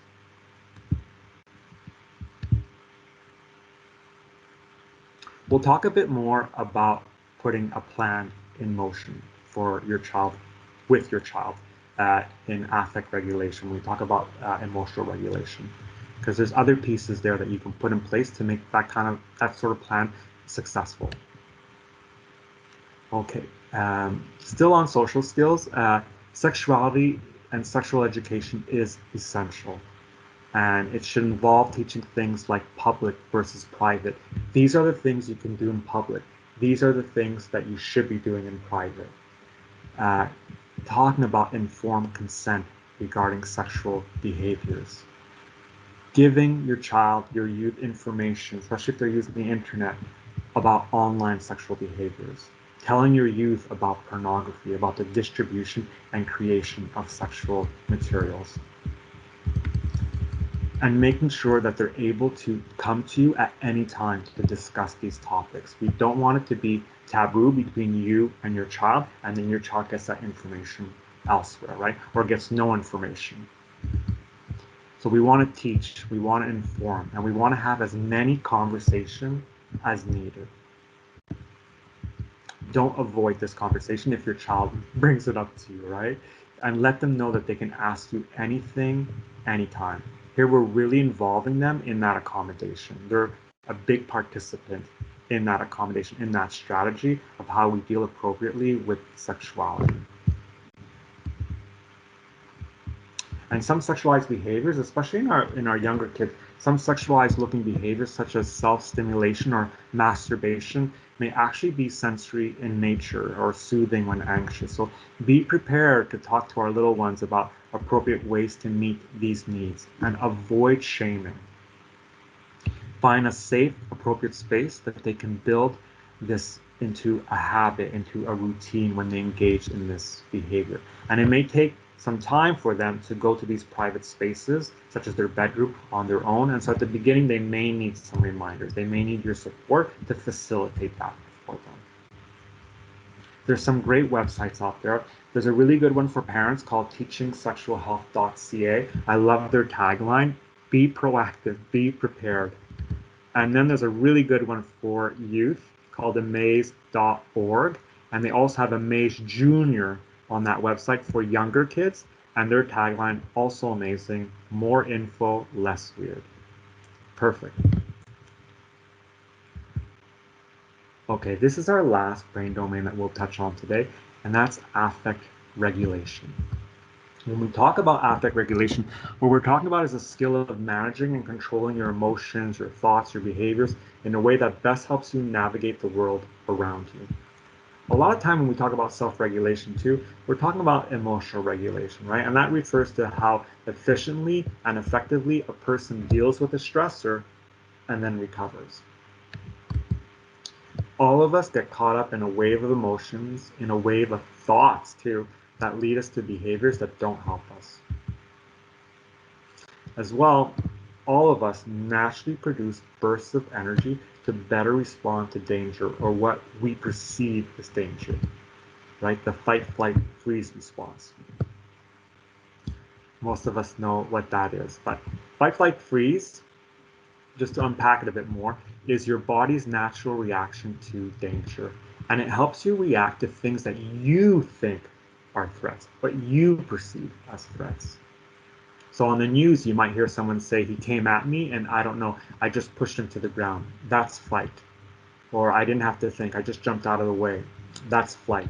Or I froze and then I knew exactly what to do. That's freeze. It's automatic. No one can control it. It's a reflex. It's just that some of us over time have become better at judging what really is danger and what isn't danger. Someone with fetal alcohol spectrum disorder may misconstrue events as serious threats. So when your child is upset, fight, flight, freeze is likely occurring. Your child is not being oppositional or disrespecting you. They may feel under attack. They feel their safety is threatened. And they're using everything in their arsenal, like pushing, hitting, swearing, without being able to temper their reaction appropriately. So they look out of control to us. And with FASD, we know that fight, flight, freeze may be more intense. So they need our help to feel safe again. Because what they're feeling is unsafe, right? And when we threaten punishment to decrease or to stop them being upset when they're in fight, flight, freeze, and we're trying to stop them by threatening them, we're actually making them feel more threatened. And it increases the level of fight, flight, freeze. It can feel like your brain is short-circuiting and your decision-making can become worse. It's very difficult for any of us when we're in this state to process lots of information, right? It's kind of like we're kind of like our computer that's frozen because we've asked it way too many things at once, right? We get that blue screen of death or it just freezes. That fight, flight, freeze can sometimes feel like that. And we know that with FASD, fight, flight, freeze can be much harder to manage. Again, your child or youth may view events as serious threats to their safety, such as someone else getting a compliment. And this physiological reflex may be much more intense with FASD. They may have more reactivity to start with. So what does it mean to have more reactivity to start with? So remember, emotional regulation refers to how efficiently and effectively a person deals with a stressor and then recovers. So in this really cool diagram, blue, I didn't do the diagram, so I'm allowed to say it's cool. Blue represents the level of innate physiological arousal and reactivity. Yellow is the environmental stress in everyday life. Person A has a typical level of physiological arousal and reactivity. A stressor, yellow, is added to their life, but they can manage it. The cup doesn't overflow. Person B has FASD. Their level of physiological arousal may be higher at baseline, so they have more blue before adding stress. There's a lot going on in the mind of someone with FASD. Your child may not have the same grades as the kid next to them, but they're working more than likely much harder than that child just to keep up. So there's a lot happening, a lot of activity. And so when we add the same amount of stress, yellow, they may overflow and lose control. The issue is that the person with FASD may have more reactivity to start with and therefore may react more to stresses.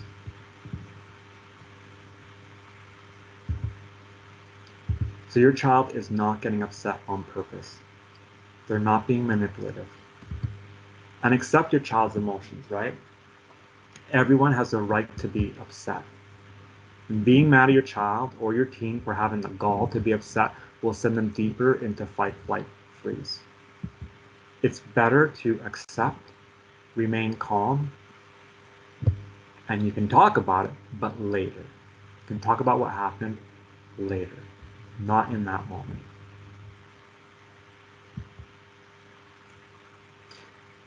What do we do when they're upset? Well, if you ask them why in that moment, chances are they'll say, I don't know, which is probably true. And just because they could get under control yesterday doesn't mean they can do it today. So how we can help is to show them, is to tell them that they are safe. If we tell them that they're being manipulative when they're in this state, they won't trust us when we try and make them feel, when we tell them that they're safe. Their brain in that state is not able to find safety right now. So keep talking to a minimum. It's just more information noise for the brain to process, for the brain to work on. And use a calm and neutral tone. When we talk about co-regulation, what we're talking about is children will often look in their environment for the authority figure, likely you, and see how they're feeling in that particular moment to make sure that the situation they find themselves in is safe. Or they may want to know how to react to a certain item or a certain situation in their environment in that moment, and they look to their parent to see how best to react, right? Kids check in on our emotions all the time. You might be watching a funny movie with them, and there's a joke on the screen, and your child will look at you to see if you're laughing, right? They want to know if you thought it was funny. They're kind of sussing out how best to react in that situation, right? They want to know, does mom or dad think this is funny too? So they're co-regulating there with you. Well, when they're upset, it's best to remain calm because it gives that extra layer of support to let them know that they are safe, right? If you're calm, you're letting them know when they check in with you that you feel the situation we now find ourselves in is safe, that you feel secure. If they're upset and then you start yelling, that little extra layer of support is gone out the window because what you're doing there is you're communicating the situation that we now find ourselves in is not secure, is not safe. Anything can happen. So it's best to remain calm. And you want to mirror the emotion that you receive, that you want to receive back, right? They may not be calm back at you right away, but you're now providing, by being calm, you're now providing that little extra support, that extra layer of support that everything here is safe.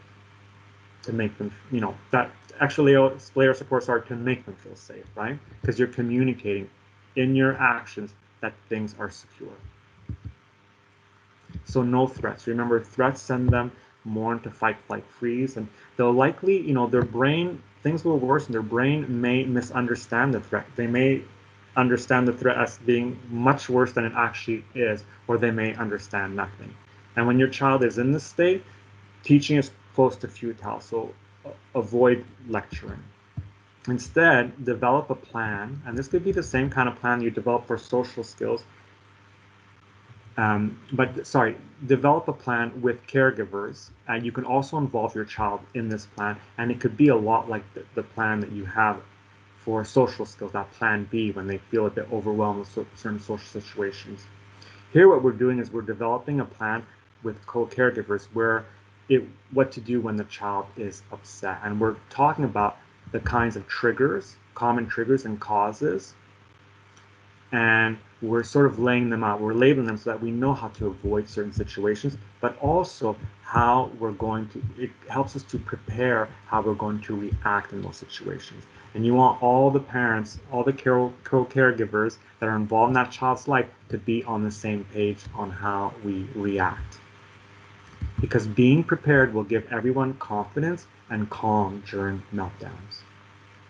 And that's important, right? That co-regulation piece is very important. And we want to keep this plan updated with the latest information and the latest developments. So if there's new developments, there's new causes that you found out, to let all the other co-caregivers know, all the other parents involved in your child's life, right? So your child might be some afternoons, might go to your sister's house to be looked after. So that's a caregiver that you would inform with the latest developments, and the latest accommodations that have helped your child. As well, we're involving our child in this plan as much as possible, just like that social plan. So during calm times, you can come up with the plan with your child of what to do when they feel they're about to become upset. And this is when you can practice things like breathing exercises or talking about breathing exercises. This is when you could talk about what kind of visual cues we can practice ahead of time that we could use when we know that you're about to become upset, right? So it could be a hand gesture, and it lets the child know it's okay for me to go do an easier activity. It's okay for me to leave the room and go to a quiet space. And you would practice this plan ahead of time. And a visual cue, like a hand gesture, is much more effective than giving the words, oh, it's time to do your plan right now. Right? Because it's less information, especially if your child is a visual learner, it's less information for them to process. A visual cue can also be something like a picture of different activities that they can do when they're feeling upset that help calm them down, right? So they could point to, you could show the visual cue, could just be you showing them the picture, they point to the activity that they want to do. Maybe it's wearing canceling headphones or wrapping themselves up in a tight blanket. And then you either facilitate that activity for them, or if you practice in the plan that they do it themselves, and they facilitate it for themselves. Another thing that we have to watch out for is being excited. A lot of times our kids will find out something is about to happen and they get very excited for it. But the body, again, when you're excited like that, it gives you a burst of energy. And it can take over some of your brain functioning. And for younger people, it can feel like anxiety. And it may lead to them being easily upset, right? They're excited for something coming up, but you could kind of tell they're on edge. Or you're about to go to the amusement park, something you've planned for a long time, and right before you get in the car, they decide to have a huge meltdown. And you're like, I worked for this, and I took a day off, and now you're going to have a meltdown. It might be because that excitement has turned into anxiety, has made them feel anxious, and now they're more easily prone to becoming upset. So if you see your child or you have a history, there's a pattern of your child becoming upset during big events, or being excited like this, avoid things like, if they're jumping up and down because they're excited, jumping up and down with them, right? You co-regulate, you become the calm person in that environment, because you're giving them that extra layer of support, right, to help regulate. What do we do when they're on the verge, right? When they're on the edge? So you'll start to recognize the signs, or already know the signs, when your child is about to become upset. So if possible, provide some of these supports. If possible, when you see that they're about to become upset, make things easier for them. Give them an easier step. Reduce expectations. It may feel in those moments like we're giving in, but what we're doing is we're meeting the child where they are at right now. You know how Dr. Ross Green said that in some situations your child can't cope, and so we see behaviors. In some situations your child doesn't have the skill for that demand or expectation, and we see behaviors. So we're doing the same thing here, right? We're meeting the child where they are at, we're giving them an easier step. And what we're doing too is we're building in self-regulation by exposing them to multiple experiences where situations de-escalated before they got worse. So someone who's never experienced de-escalation, and that's calming down before things get worse, doesn't know what it feels like. Therefore, doesn't really know what it is. And so we have to give them those experiences so that they start to know what that looks like. And if you feel your child has had it and they act like they're running on empty, then plans need to change. For example, don't go to that last store you were planning to go to. When they're on the verge, don't give their brain more work to do. So if breathing exercises are something very new to them that they haven't mastered yet, I wouldn't tell them to do those when they're on the verge, because it's new. They're still learning how to do them. It's going to give their brain more work to do. Redirect as much as possible. Again, that visual cue that you can give for them to start a practice plan, if you can redirect as well to those activities on, like on a choice board or on a picture that you give to them, and they point to what they want to do, an activity that takes them away from the environment that's causing them stress, or takes them away from the item or the occurrence in that environment that's causing them stress. So redirect to another easier activity. And activities that help with sensory processing can also help with regulation, right? Like rolling up in a tight blanket, like putting on those noise canceling headphones. Any questions? Just asking how they would access the slides, if there will be a link sent by email after the presentation. Yeah, so we're not, there's a lot of work that needs to be done to have the actual recording presented, and that will be available on a website in the next few weeks. In terms of the slides, those will be handed out to all the FASD workers in the province, and so they can share those with families once they get those. But you can always email me too. I can, if you need them right away, I can give you the version that we presented today. But we are going to be looking at feedback and fine-tuning these slides. So if you want the better version of them, they will become available in April, and we will make them available to the FASD workers. I hope that answers your question. But I will provide you with my email address in the chat near the end, and you can email me if you want the version that I presented today. No problem. And it has all the presenter notes, so there's some great information that hopefully will help you. So I snuck in this slide because I really felt it describes something that I've been trying to talk about for years. And Nathan Orey came up with this great quote, and it's, testing is often certainty-seeking behavior. So we see this a lot, right? We see testing behavior in our kids sometimes with new caregivers, with new teachers.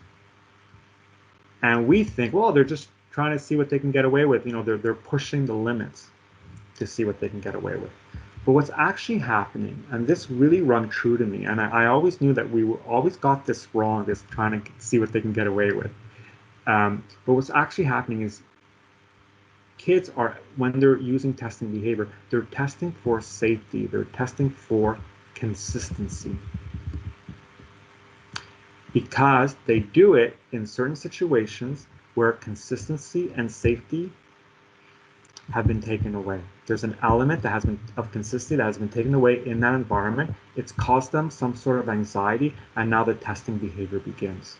They're testing to make sure that, the floor, the foundation we're now standing on is not shaky. There's consistency in this environment still. There's structure in this environment still, right? So what often happens is, as caregivers, when our kids do this testing behavior, or if we're a new teacher in a classroom, we'll take away things that are scheduled, right, as a way to control that behavior. Again, a consequence-based strategy, which we know is not very effective. But what you're actually doing as well, when you're taking away things that are scheduled, like going to grandma, or if you're in a classroom, like taking away recess to control or punish testing, what you're really doing is you're taking away even more consistency. You're taking away even more structure. You're increasing that child's anxiety and probably increasing the testing behavior. So being consistent will decrease anxiety, even if there's initial testing behavior. And we know that your child, your youth, is more likely to enter environments with a consistent schedule, with consistent expectations, right? They know what's expected of them. And we make this apparent to them over time through repetition. I will now hand it over to Jeannie. So we're going to move into sort of the last section of our presentation today. There's going to be another breakout room activity as part of this section. We're going to be talking about interdependence and the idea that no one should be alone. We all rely on each other. And you know, when I think about interdependence, this was a hard thing for me to wrap my head around in terms of the fact that we all actually do rely on one another. And I had to do a little bit of thinking because I like to think of myself as a pretty independent person. I rely pretty heavily on myself, or at least that's how I would describe myself before I did some thinking about the concept of interdependence. But really, the more I thought about it, the more I recognized that we are all, as every single individual in society, FASD or no FASD, relying on so many other people that we might not even think about.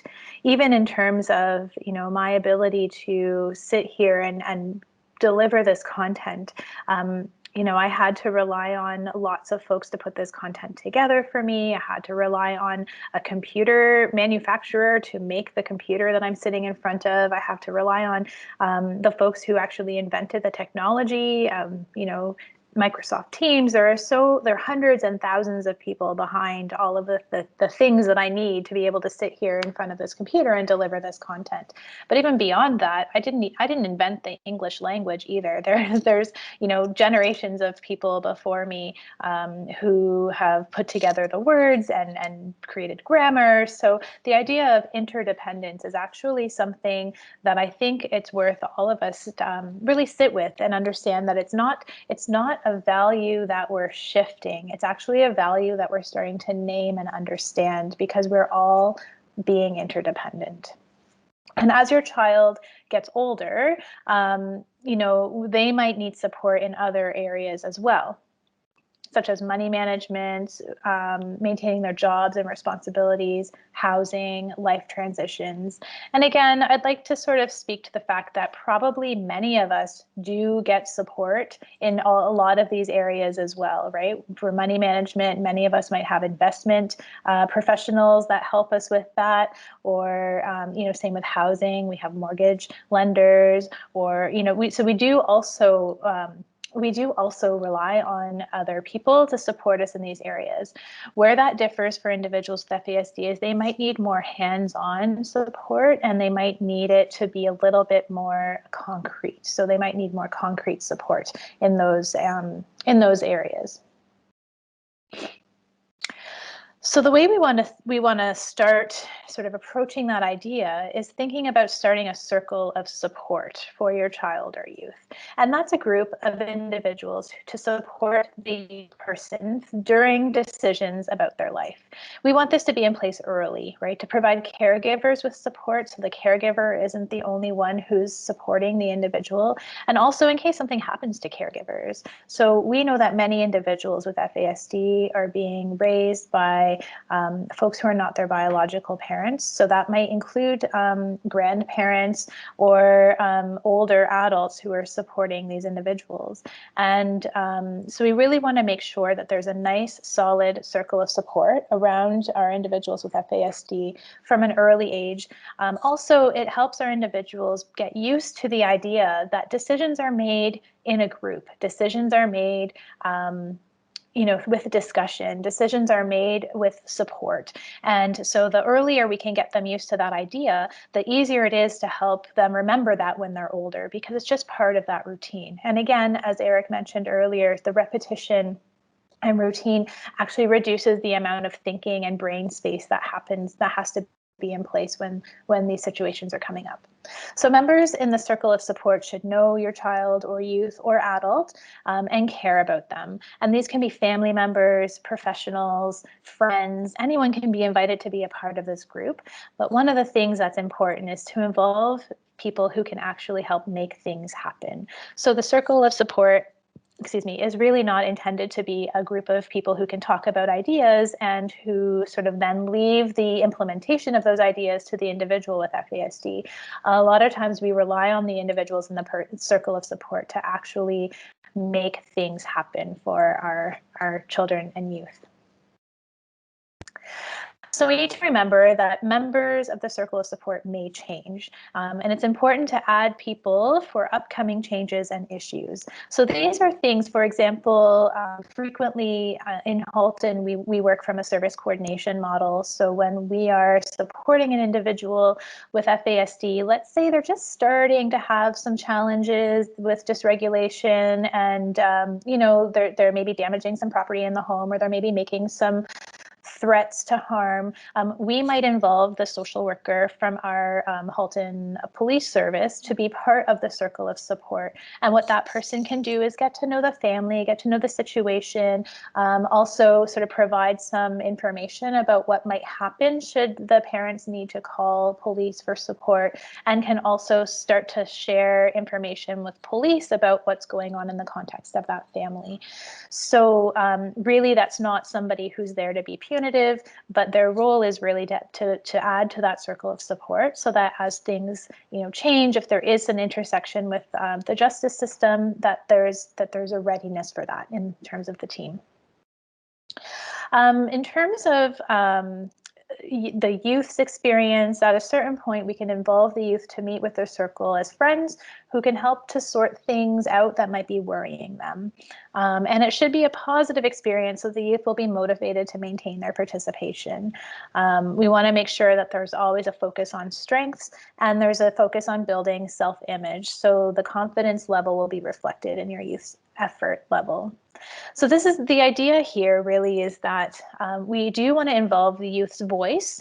Some of the things that we want to consider, depending on the profile of the individual that you're supporting, is that if there's a meeting with 10 or 15 care providers, whether that's professionals or family or friends, that particular meeting might be pretty overwhelming for a 15 or 16 or 17-year-old to participate in. But what we could do is we could have them involved at the beginning or the end of the meeting, or they could meet with a smaller group, or they could meet with a particular advocate to capture their voice and bring that into a larger meeting. So those are some of the creative ways that we've been able to use circle of supports with youth, where meeting together with all of those individuals might be too overwhelming for them. So we're going to move into another activity. So this is where, again, we're going to be moving into breakout rooms. So again, you don't need to do anything with your computer. This will happen automatically. And we're going to be going back to the earlier scenario about Amy. So your hosts and facilitators in the breakout groups will be able to remind you of Amy's story. And what we're going to do here is we're going to be considering her strengths inventory. We're going to be looking at which of the strengths could help Amy in some of those challenges, and which strengths you could help develop. Also, we're going to think about what kinds of accommodations might improve or prevent some of the challenges. Welcome back, everybody. So today, hopefully, in our breakout rooms, we had a chance to talk about a lot of different ways that you could support your child. We have some other accommodations found in the resource list that I'm going to show you in just a moment. So this is the resource list that has been put together to sort of go along with this presentation. I would encourage you, if you could, to screenshot this slide or take a photo of this slide, or quickly jot down the website that you see there. That's going to be the easiest way for you to access this, because the slides, as you know, might not be available immediately, and or they might not be clickable once you get them. So if you have your phone nearby, if you can just quickly screenshot this, I'll leave it up for a few seconds.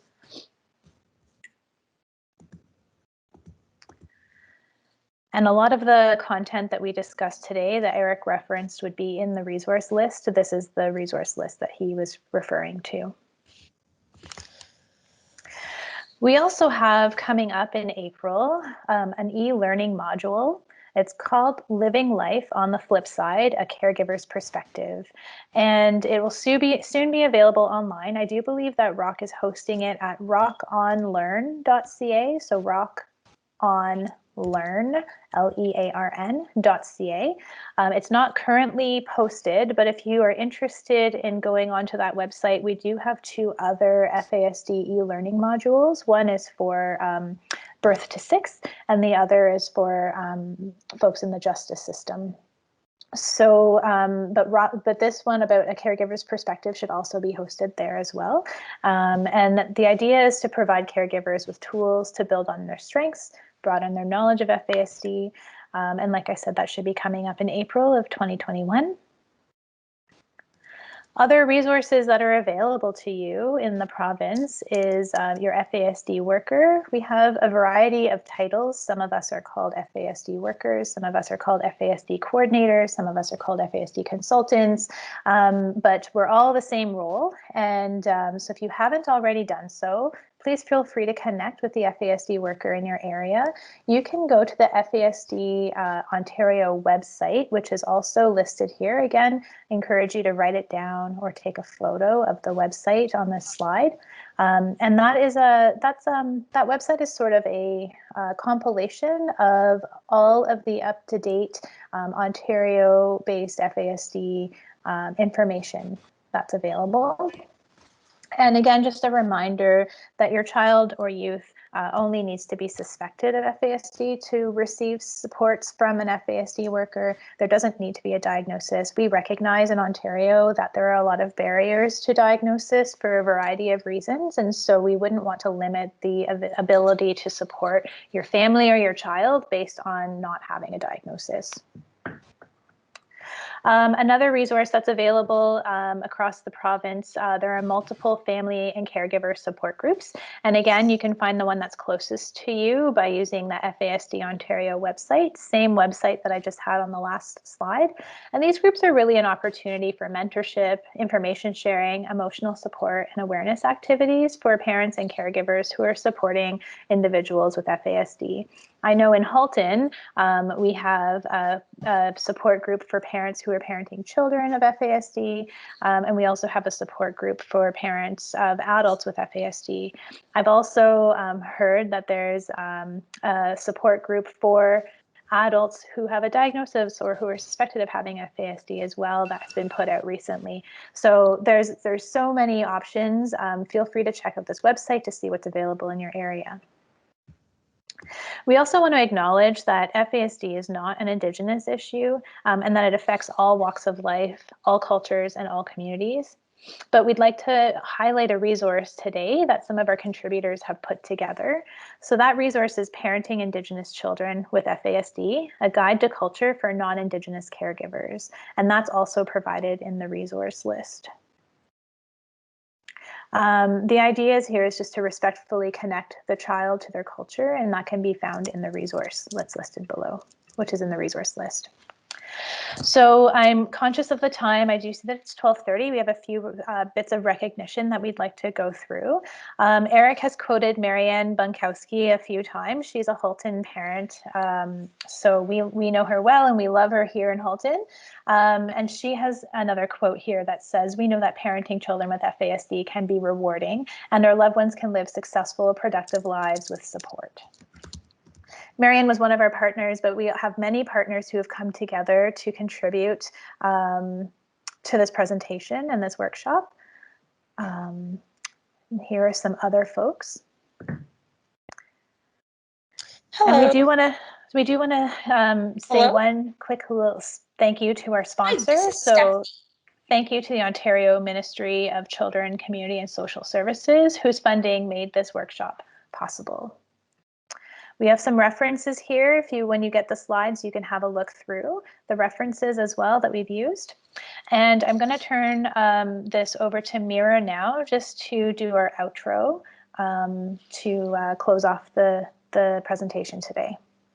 And we just wanted to say thank you again for joining us on behalf of everyone, the coordinators at the Coordinated Service Planning Provincial Network. We wish you a very great day.